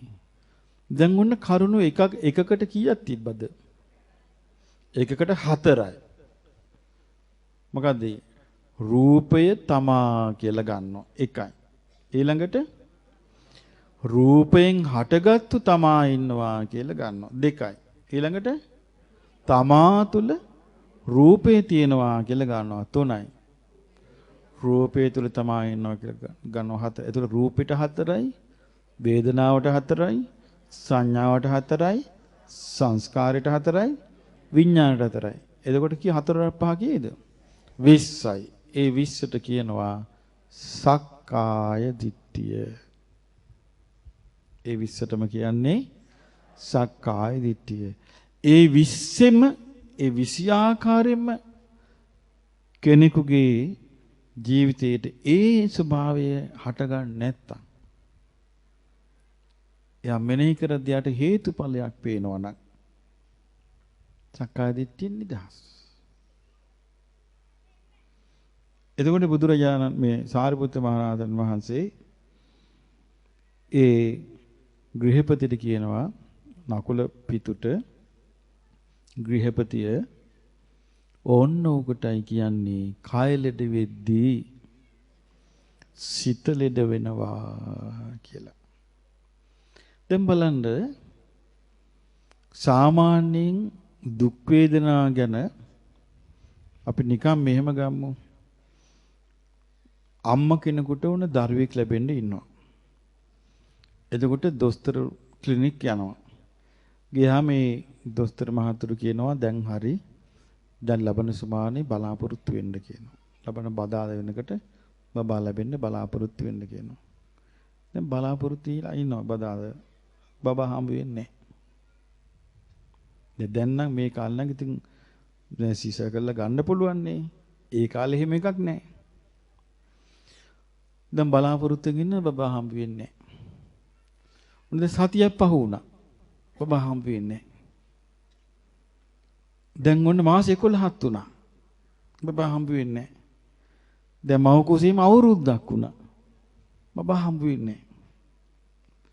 එතකොට එහෙම වෙන්න බබා හම්බ වෙන්නේ නැතුව තියෙනකොට අය අම්මට කොච්චර අමාරුවක් ඇද්ද? අවුරුදු 2ක් ගියා. මේ අවුරුද්දේ බබා හම්බ වෙන්නේ නැහැ. අවුරුදු 3ක් ගියා. බබා හම්බ වෙන්නේ නැහැ. හිතන්නත් බයයි නේද? අවුරුදු 4ක් ගියා. බබා හම්බ වෙන්නේ නැහැ. බබා බඩේ. අවුරුදු 5ක් ගියා. බබා ලැබෙන්නේ නැහැ තාම. දැන් බඩ ඇදුම් කනවා. ඒ ළමයක් දඟලන නැතිනේ එළියට එන්න. එතකොට ඒ අම්මා කොහොම හිතන්නේ නැද්ද? ඕන දැන් අවුරුදු 6ක් ගියා. අවුරුදු 7ක් ගියා. වෙන අම්මා කෙනෙක් නම් ඉච්චර කල් ඉවසගෙන වහ කනවා. ඉන්නේ නියඟල කනවා. එක්ක බෙල්ල වල දාගන්නවා. ඒක ගඟේ මූදේ පයින්නවා. ඉන්නේ නන්නේ. ඉදී කියලා හිතනවද? වෙනාම්ම කෙනෙක් 7 දවසයි 7 අවුරුද්දකුත් මාස 7කුත් දවස් 7ක් මව් කුසක දරාගෙන ඉවසගෙන ඉඳී කියලා හිතනවද මේ පණ තියෙන අම්මා කෙනෙක්? ඈ? දැන් ඔබ ගැන හිතන්න ඔබට එහෙම වුණොත් ඔබ ඉවසගෙන ඉඳීද? හිතාගන්න බෑ නේද? සෝවාන් වෙච්ච කෙනෙක් නිසා මං හිතන්නේ ඉවසන්න පුළුවන් උනේ. ඒ සෝවාන් වීම තුල පිහිටපු ධර්මේ. ඒ අම්මව ජීවත් කෙරුවි. දැන් ඒ අම්මා දැන් සෝවාන් වෙලා හිටියේ සීවලි මහරතනන්සගේ අම්මා. සක්කාදිට්ඨි නිදහස්. නමුත් කර්ම විපාක කියනකොට විඳිනවා. විඳිනකොට මොකද්ද හිතුවේ? ඒ අම්මා මොකද්ද හිතුවේ බඩ අත ගගා? අනේ මේ දුකෙන් නිදහස් වෙන්නයි භාග්‍යවතුන් වහන්සේ ධර්මයේ දෙසුවේ. මේකේ නිදහස් වෙන්නයි ආර්ය ශ්‍රාවකයන් වහන්සේලා ධර්මයේ හැසිරෙන්නේ. බලන්න හිතපු විදිය. බලන්නේ ධර්මෙන් නේද ඒක ආවේ. සක්කාය දිට්ඨිය තුල හිටපු එක්කෙනෙක් නම් මේ ළමයාට ශාප කරයි නැද්ද? නෙදකින් මේ එකෙක් බඩට ඇවිල්ලා. මාට දෙන වදේ මාවත් නැති කරන්න ආපු එකෙක්. බයිනවාද නැද්ද එහෙනම්? අනිවාර්යයෙන්ම බනිනවා. ශාප කරයි එහෙනම් බඩට ගහගනි. මමත් මැරෙනවා මේක මරාගෙන කියලා. කරයිද නැද්ද? කරයි. එච්චර මේ ලෝකේ මිනිස්සයා වහා කිපෙනවා. තමන්ගේ ස්වභාවය තමන්ම දන්නේ වෙනස් වෙලා යනවා. බලන්න ධර්මයෙන් දෙන රැකවරණේ කොච්චර ආශ්චර්යයිද කියලා. මේ ලෝකේ ධර්මයෙන් මිසක් ඇයි වෙන කෙනෙකුට ප්‍රාර්ථනා කළාද? දෙවියෙකුට කිව්වද? බඹෙකුට කිව්වද? මනේ මේ වේදනාව නැති කරලා දෙන්න කියලා. නෑ. කුස අතගග මේකෙන් නිදහස් වෙන්නයි භාග්‍යතුන් වහන්සේ ධර්ම දේශනා කළේ. අන්න ඒවට තමයි කියන්නේ ආත්ම ශක්තිය කියලා. ඒක කොහොමද කියලා අහනවා. කය ලෙඩ වෙද්දී සිත ලෙඩ වෙන්නේ නැත්නම් ඒක කොහොමද කියලා. කියලා කියනවා ඉද ගෘහපතිය මේ ශාසනයේ සුතවා අන්න සුතවා කිව්වේ ධර්මයේ ඇසු ආර්ය ශ්‍රාවකෝ ආර්ය ශ්‍රාවකයා කලින් වචනේ මොකද්ද? අසුතවා පුතුජනෝ ධර්මයේ නොඇසු සසුනින් බැහැර කෙනා මෙතන මොකද්ද? ධර්මයේ ඇසූ ආර්ය ශ්‍රාවකයා. මට මතකයි මම මේ මහමෙවුනාව පටන් ගන්න කලින් මේ කතා කරන එදිනෙදා කතාව තුළ තදේට මිනිස්සු නිතර කියපු වචනයක් තමයි අපි ඉතින් පුතඥන නොවේ. අපි ඉතින් පුතඥන නොවේ කියනවා. දැන් ඒක සෑහෙන්න අඩුයි. නැත්තේ නෑ. ඒක දන්නේ නැති අය අසෘතවත් අය ඒක තාම කියනවා. අසෘතවත් අය කියන්නේ මොනවා කරන්නද තියෙන්නේ? සෘතවත් වෙච්ච දවසට නවත්තයි ඒක. ධර්මයේ අහන්න නැති අය, ඇහිච්ච නැති අය තාම කියනවා මේ අපේ පුතඥන දෝෂي. පුතඥන මොඩකමට මේ පුතඥකමට කරන දේවල් කියනවා. මේ පුතඥයා කියන වචනේ භාවිතා වෙන්නේ කොහොමද කියලාවත් දන්නේ නැහැ. පුතඥයා කියලා කියන්නේ සසුනෙන් පිට කියන එක. ඒ කියන්නේ මිසදිටු අයට කියන නමක්. එහෙම නැත්නම් ධර්මයට ආපු නැති අයට කියන නමක්. ධර්මයේ කෙරෙහි ශ්‍රද්ධාවට ආපු නැති අයට කියන නමක්.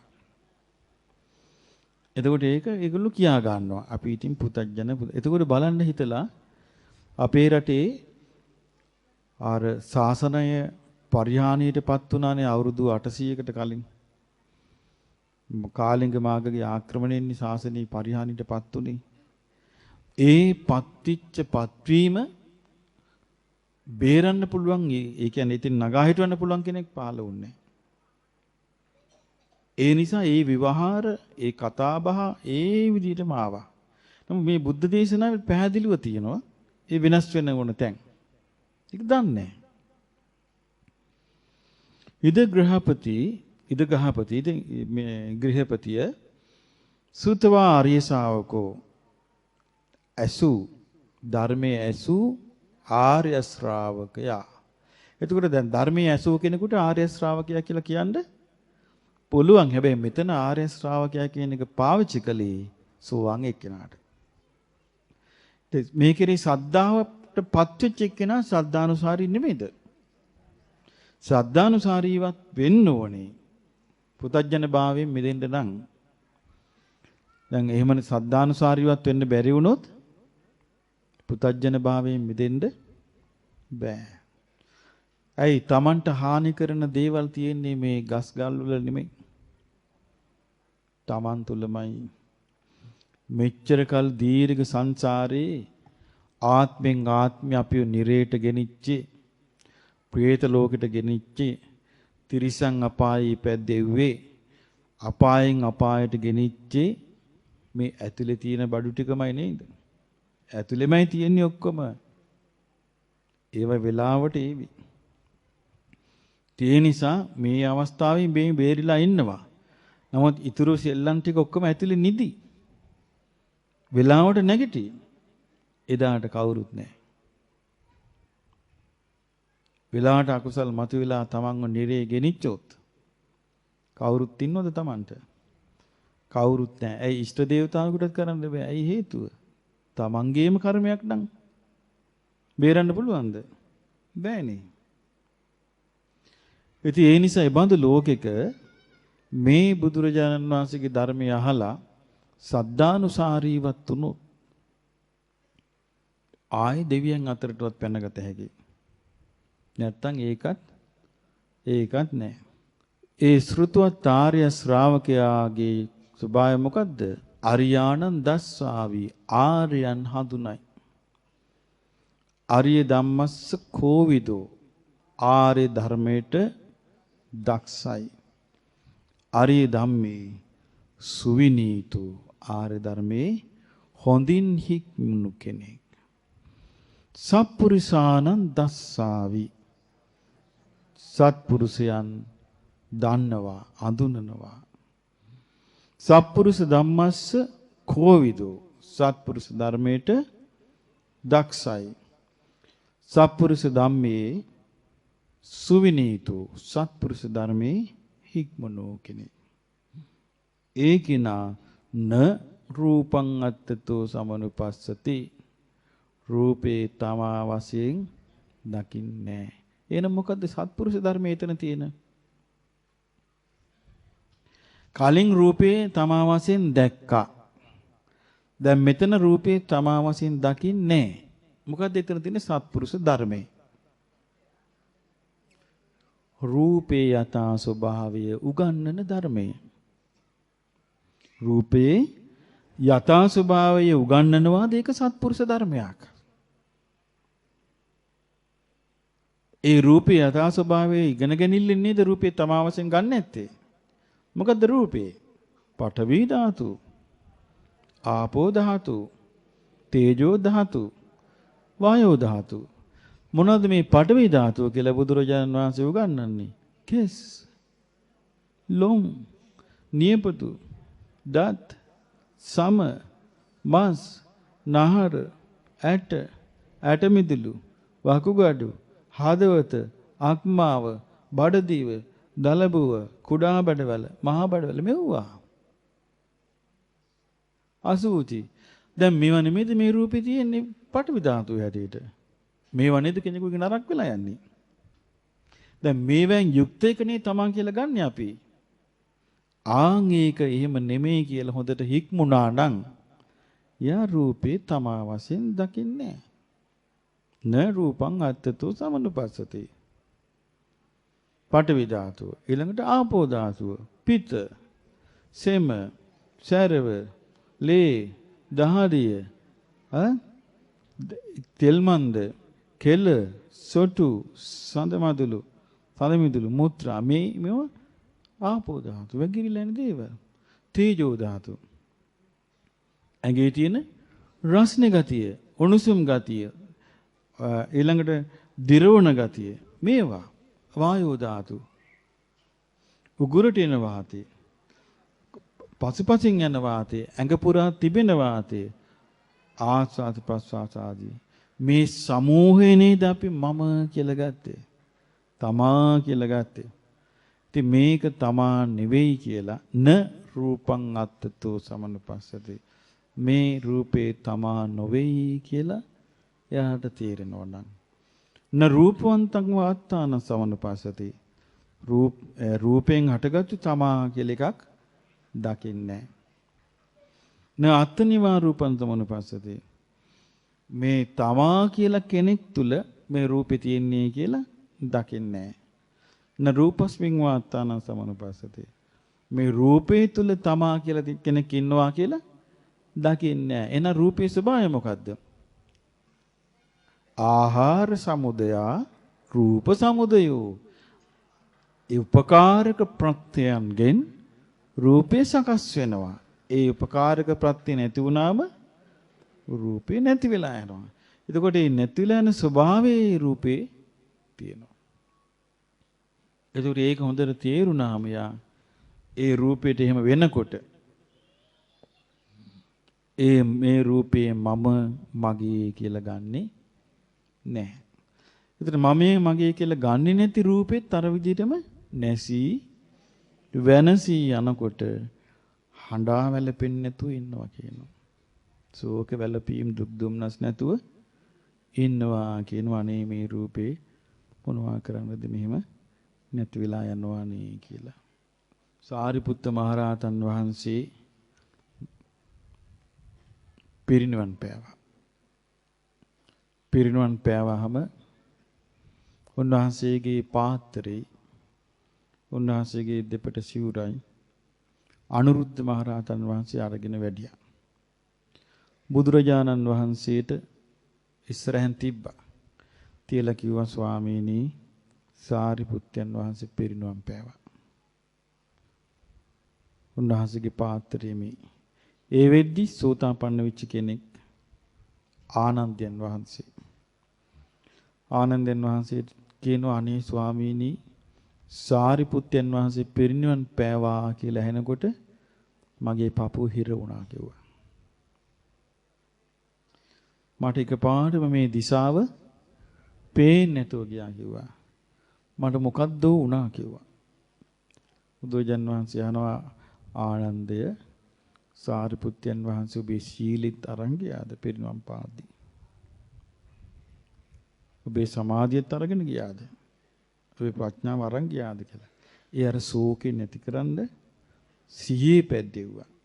ඒ සෝතාපන්න වෙච්ච උත්තමයන් වහන්සේට පවා සාරිපුත්යන් වහන්සේ වගේ මහෝත්තමයෙකුගේ රූපේ නැති වෙනවා කියලා දන්නවා.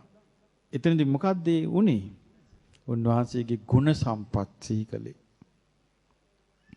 ගුණ සම්පත් සිහි කරාම මේ වගේ අර රූපේ නැති වෙලා යනකොට දැන් බුදුරජාන් වහන්සේ සාරිපුත්ත මොග්ගල්ලාණන් වහන්සේලාගේ ගුණ සම්පත් සිහි කළේ නැද්ද? සිහි කළා. ඒක දැන් සාරිපුත්ත මොග්ගල්ලාන මහරහතන් වහන්සේලා පිරිනිවන් පාලා උක්ඛවේල කියන ජනපදේ බුදුරජාණන් වහන්සේ වැඩ ඉඳලා සංඝයා දිහා බලනවා. සංඝයා බොහොම නිස්සද්දව වැඩ ඉන්නවා. බුදුරජාණන් වහන්සේ වදාළ මහණෙනි මට මේ සංඝයා හිස් වෙලා පේන්නේ. සාරිපුත්ත මොග්ගල්ලාන නැති සංඝයා හරි පාළුයි කියනවා. යම් ප්‍රදේශයක සාරිපුත්ත මොග්ගල්ලානයන් ඉන්නවා නම් ඒ ප්‍රදේශය ගැන මට සිහි කළ යුතු නෑ කියනවා. ඒ ප්‍රදේශෙ පිරීලා කියනවා. ගුණනන බෙලෙන් යුතු පුතුමය ඊතා ගරු.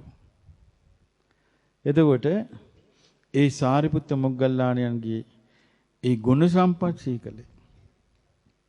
සංස්කාර මේ කියන්නේ මේ රූපේ නැති වී යාම නෙමෙයි. එතකොට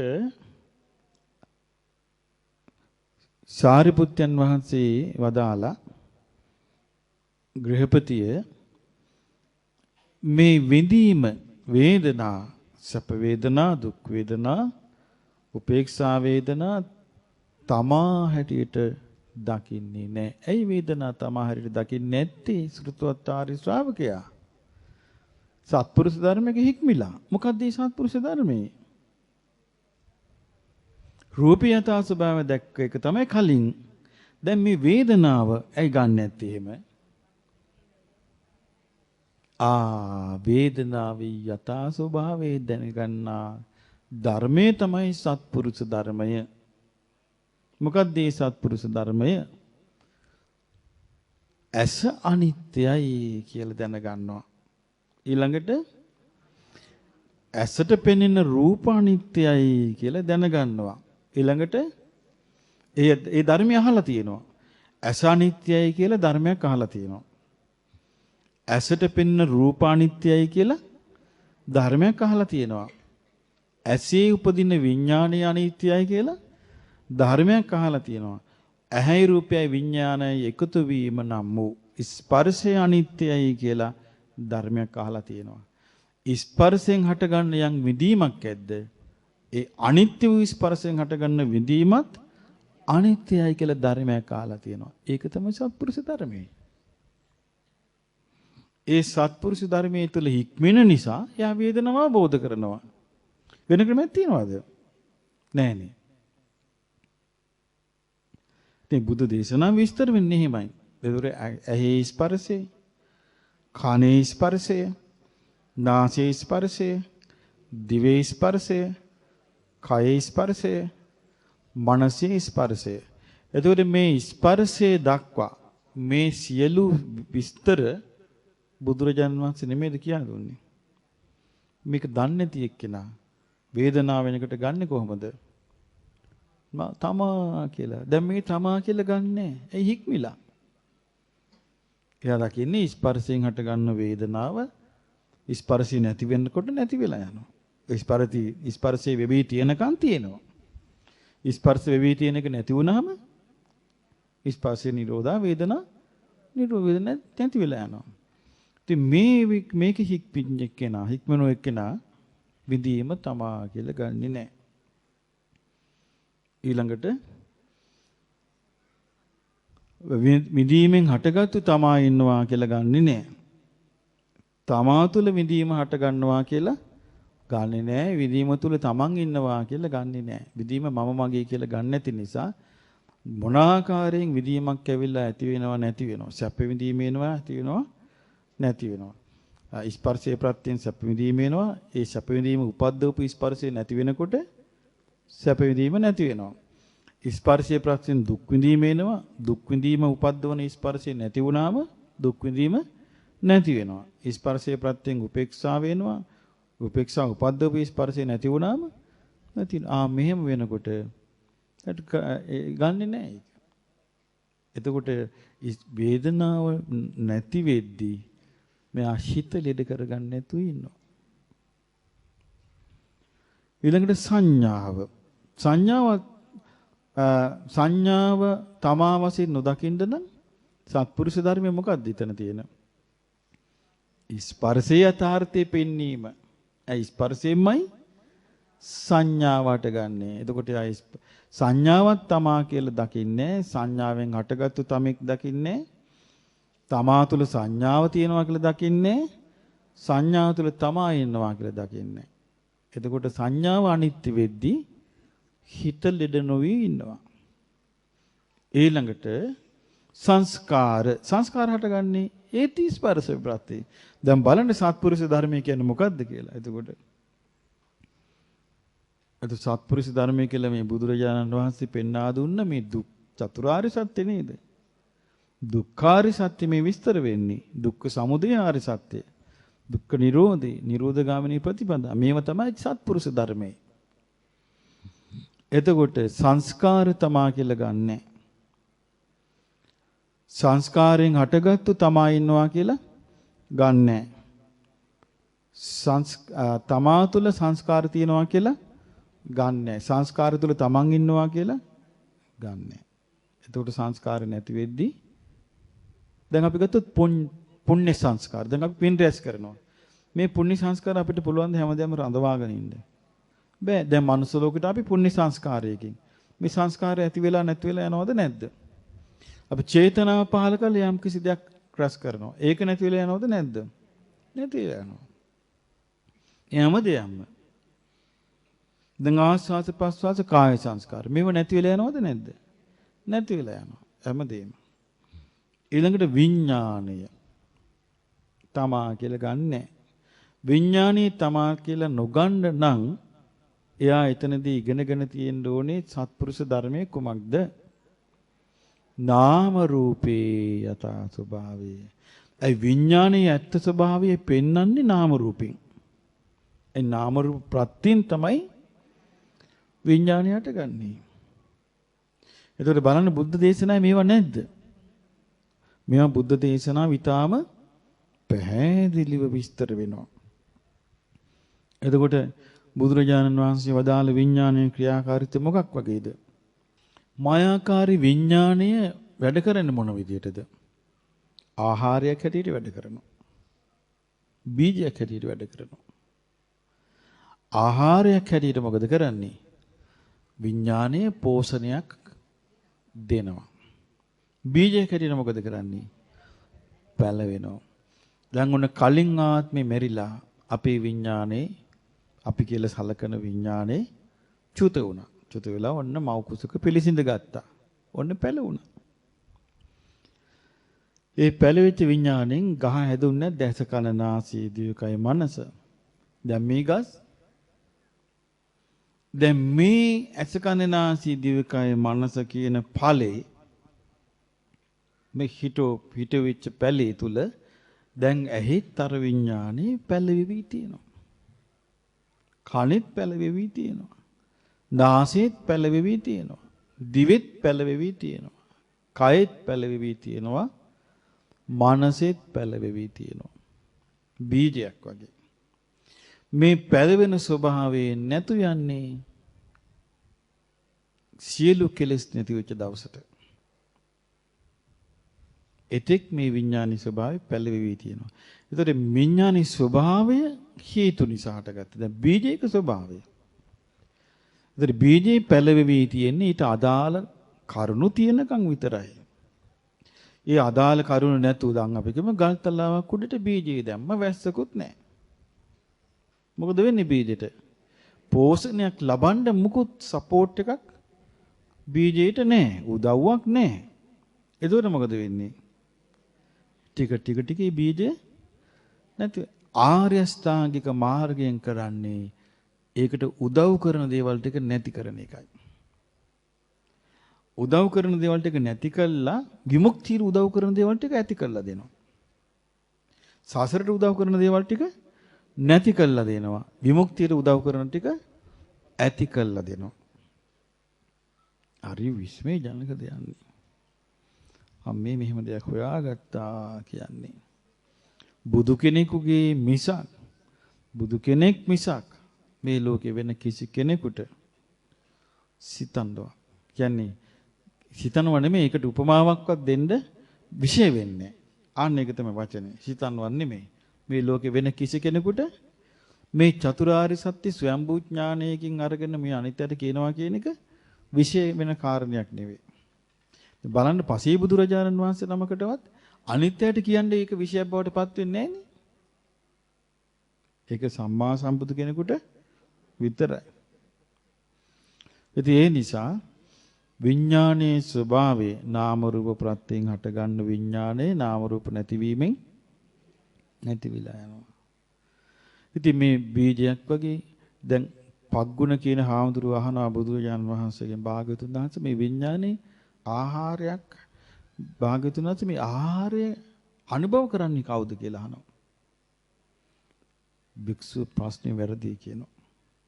ආහාරය අනුභව කරන්නේ කවුද කියලා අහන්න එපා කියනවා. මේ ආහාරය කුමකට ප්‍රත්‍ය වේද කුමකට උපකාරී වේද කියලා අහන්න කියනවා. ඒක කියනවා ප්‍රශ්නේ ඇසිය යුතු විදිය.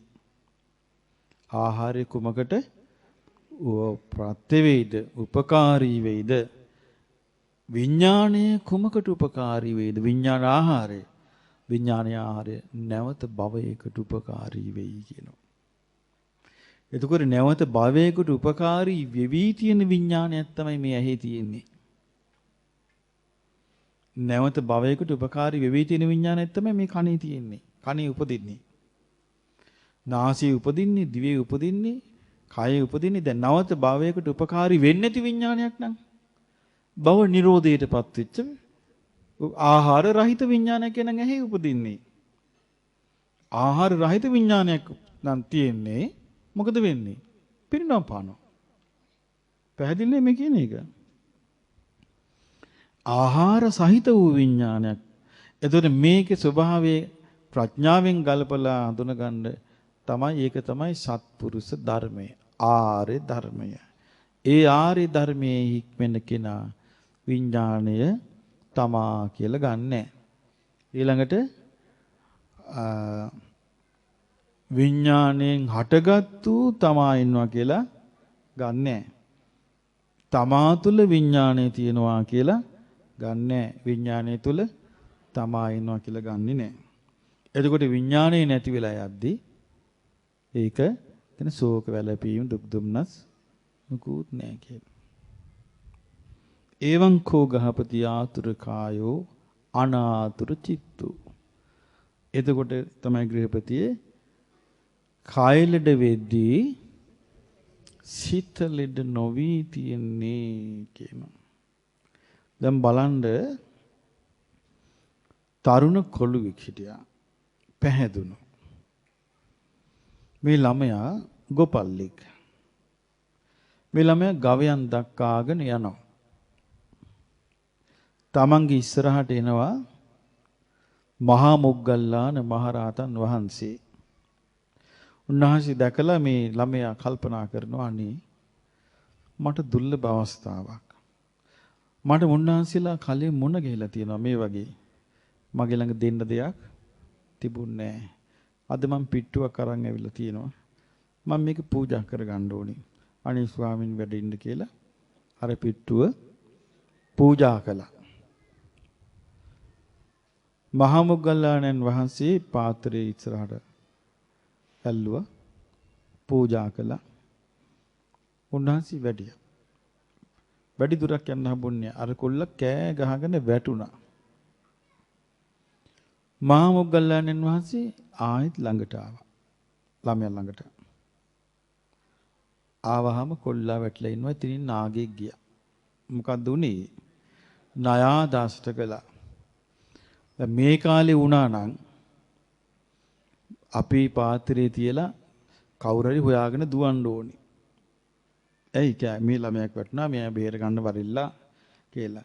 බැරි වෙලාවත් අපි එහෙම නොකළා නම් ඊට පස්සේ මිනිස්සු බයිනෝ යසයි. දාන් ටික ගන්න විතරක් ආවා. කොල්ල වැටුණා අහක බලන් ගියා කියලා. නේද? ඇයි මිනිස්සු වර්තමාන මිනිස්සු තියෙන ප්‍රශ්නේ මේ හිත පහදව ගන්න තියෙන අවස්ථාව අමාරු එකක්. අපහදින එක සුටුස් ගාලා වෙනවා. ලේසි. ඒ කාලේ එහෙම නැහැ. කරුණු සහිතව ගල්ප ගන්න පුළුවන්. දැන් ඒ ළමයාගේ සංස්කාර ඉවරයි. ඒ සියල්ල නැති වෙන බව දන්නවා.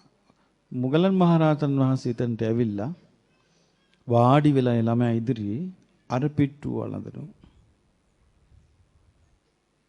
ළමයා ඒක බලාගෙන ඉන්නවා. ඒ ළමයා කෑ ගහනවද අනේ ස්වාමීනි මා වෙදෙක් ගාවට යන්න ඵලයන්. නෑ මේ කාලේ නම් අනිවාර්යයෙන්ම කියයිද නැද්ද? ඒකයි මේ ලෝක දෙකක් කියන්නේ. ධර්මය අවබෝධ කරපු ආර්යයන් වහන්සේලාගේ ලෝකයක දේවල් අපි මේ කතා කරන්නේ. නමුත් මේ ලෝකෙට ආйти නෑ දැන් ඒවා. අපි බුද්ධිමත් වෙන්න ඕනේ මේ ලෝකෙට ගන්න එක.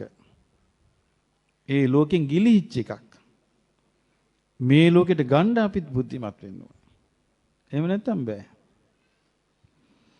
ඉතින් මුගලන් මහරහතන් වහන්සේ හිමින් වළඳනවා මේ කොළුවා හිත පහදවාගෙන ඒ ගැන කය ඇතෑරියා. කය ලෙඩ වෙද්දි හිත ලෙඩ කරගත්තේ නෑ. කය බිඳී යද්දි මේ පුතඥයෙක්. පුතඥයෙක් කියලා අපි මේ සම්මුතින් කිව්වේ චතුරාර්ය සත්‍ය අවබෝධ කරපු කෙනෙක් නෙමෙයි.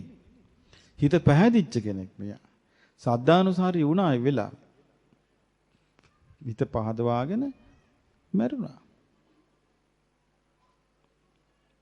ඊට පස්සේ පහුවෙන්දා මොග්ගල්ලාන මහරහතන් වහන්සේ බැහැ දකින්ද දිව්‍ය පිරිස පිරිවරාගත්තු දිව්‍ය කුමාරයෙක් කිනෝ. ඇවිල්ලා කියනවා ස්වාමීනි ඔබ වහන්සේ මාව බේරගත්තා. ස්වාමීනි ඔබ වහන්සේ මාව බේරගත්තා. එතකොට කියනවා ඔව් දිව්‍ය පුත්‍රය මම බේරගත්තා. මං දැනන් හිටියා ඔබ එදා මැරෙන බව. මං දැනන් හිටියේ ඔබ එදා මැරිලා නිරේ යන්න තිබිච්ච බව. මං ඔබව බේරගත්තා කිව්වා. එතකොට බලන්න හිතේ ඇති කරලා දීපු පැහැදීම යව දෙවියන් අතරට ගෙනිච්චා.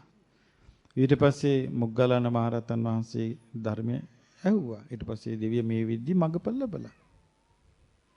එතකොට බලන්න මේ බේරෙන විදිය ශ්‍රද්ධාවෙන් නේද බේරුනේ. සතර අපායට සකස් වෙලා තියෙන මේ ජීවිත පැවැත්ම බේරන්න පුළුවන් බුදුරජාණන් වහන්සේ කෙරේ පැහැදීම ඇති වුණා. මේ කාලේ හරි අභියෝග වැඩි. අපි පැහැදීම ගැන කතා කරනකොට තව කොටසක් ඉන්න පුළුවන් මේක ගැන පහදින්න එපා කියන්න. එහෙම ලෝකික තමයි අපිට මේ හිත පහදවාගෙන යන්න තියෙන්නේ. ඒ නිසා සද්ධාව, සීලය, ශ්‍රුතය කිව්වේ භාග්‍යතුන් වහන්සේගේ ධර්මයේ ගැන අසන ලද බව. ත්‍යාග, දානේ විෂයෙහි තමන් සතු දේවල් දීපු බව. ප්‍රඥාව, අසු ධර්මයේ නුවණින් මෙනෙහි කළ බව. මේව තමයි තමන්ගේ ජීවිතේට උදව් වෙන්නේ. උපකාරී වෙන්නේ. ශ්‍රද්ධා, සීල, සුත, ත්‍යාග, ප්‍රඥා. ඉතින් අර විදියට අර 100ට කය ලෙඩ වෙද්දී සිත ලෙඩ වීම වෙන්නේ කොහොමද කියලා දුන්නා. ඊළඟට කය ලෙඩ වෙද්දී සිත ලෙඩ නොවීම වෙන්නේ කොහොමද කියලා කියා දුන්නා. කය ලෙඩ වෙද්දී සිත ලෙඩ වෙන්නේ අසෘතව පෘතජ්ජනයා ආරි ධර්මයේ හික්මිලා නැති නිසා. සත්පුරුෂයන් අඳුනන්නේ නැති නිසා. සත්පුරුෂ ධර්මයේ හික්මිලා නැති නිසා. කය ලෙඩ වෙද්දී සිත ලෙඩ නොවෙන්නේ ශ්‍රුතවත් ආර්ය ශ්‍රාවකයා ආර්ය ධර්මයේ හික්මෙන නිසා. ආර්ය ධර්මයේ හික්මිලා ආර්ය ධර්මයේ දක්ෂ නිසා. සත්පුරුෂයන් අඳුනන නිසා. සත්පුරුෂ ධර්මයේ හික්මෙන නිසා. ආර්ය ධර්මයේ සත්පුරුෂ ධර්මයේ යනු චතුරාර්ය සත්‍යයයි. ඒ චතුරාර්ය සත්‍ය ධර්මය මොදින් අහලා මනවින් ඉගෙනගෙන මනවින් පුහුණු වෙලා අපටත් මේ සක්කාය දිට්ඨි නිදහස් වෙලා කය ලෙඩ වෙද්දී ලෙඩ නොවන සිතක් ඇතුව ධර්මයේ දියුණු කරගන්න වාසනාව ලැබේවා. සාදු සාදු සාදු.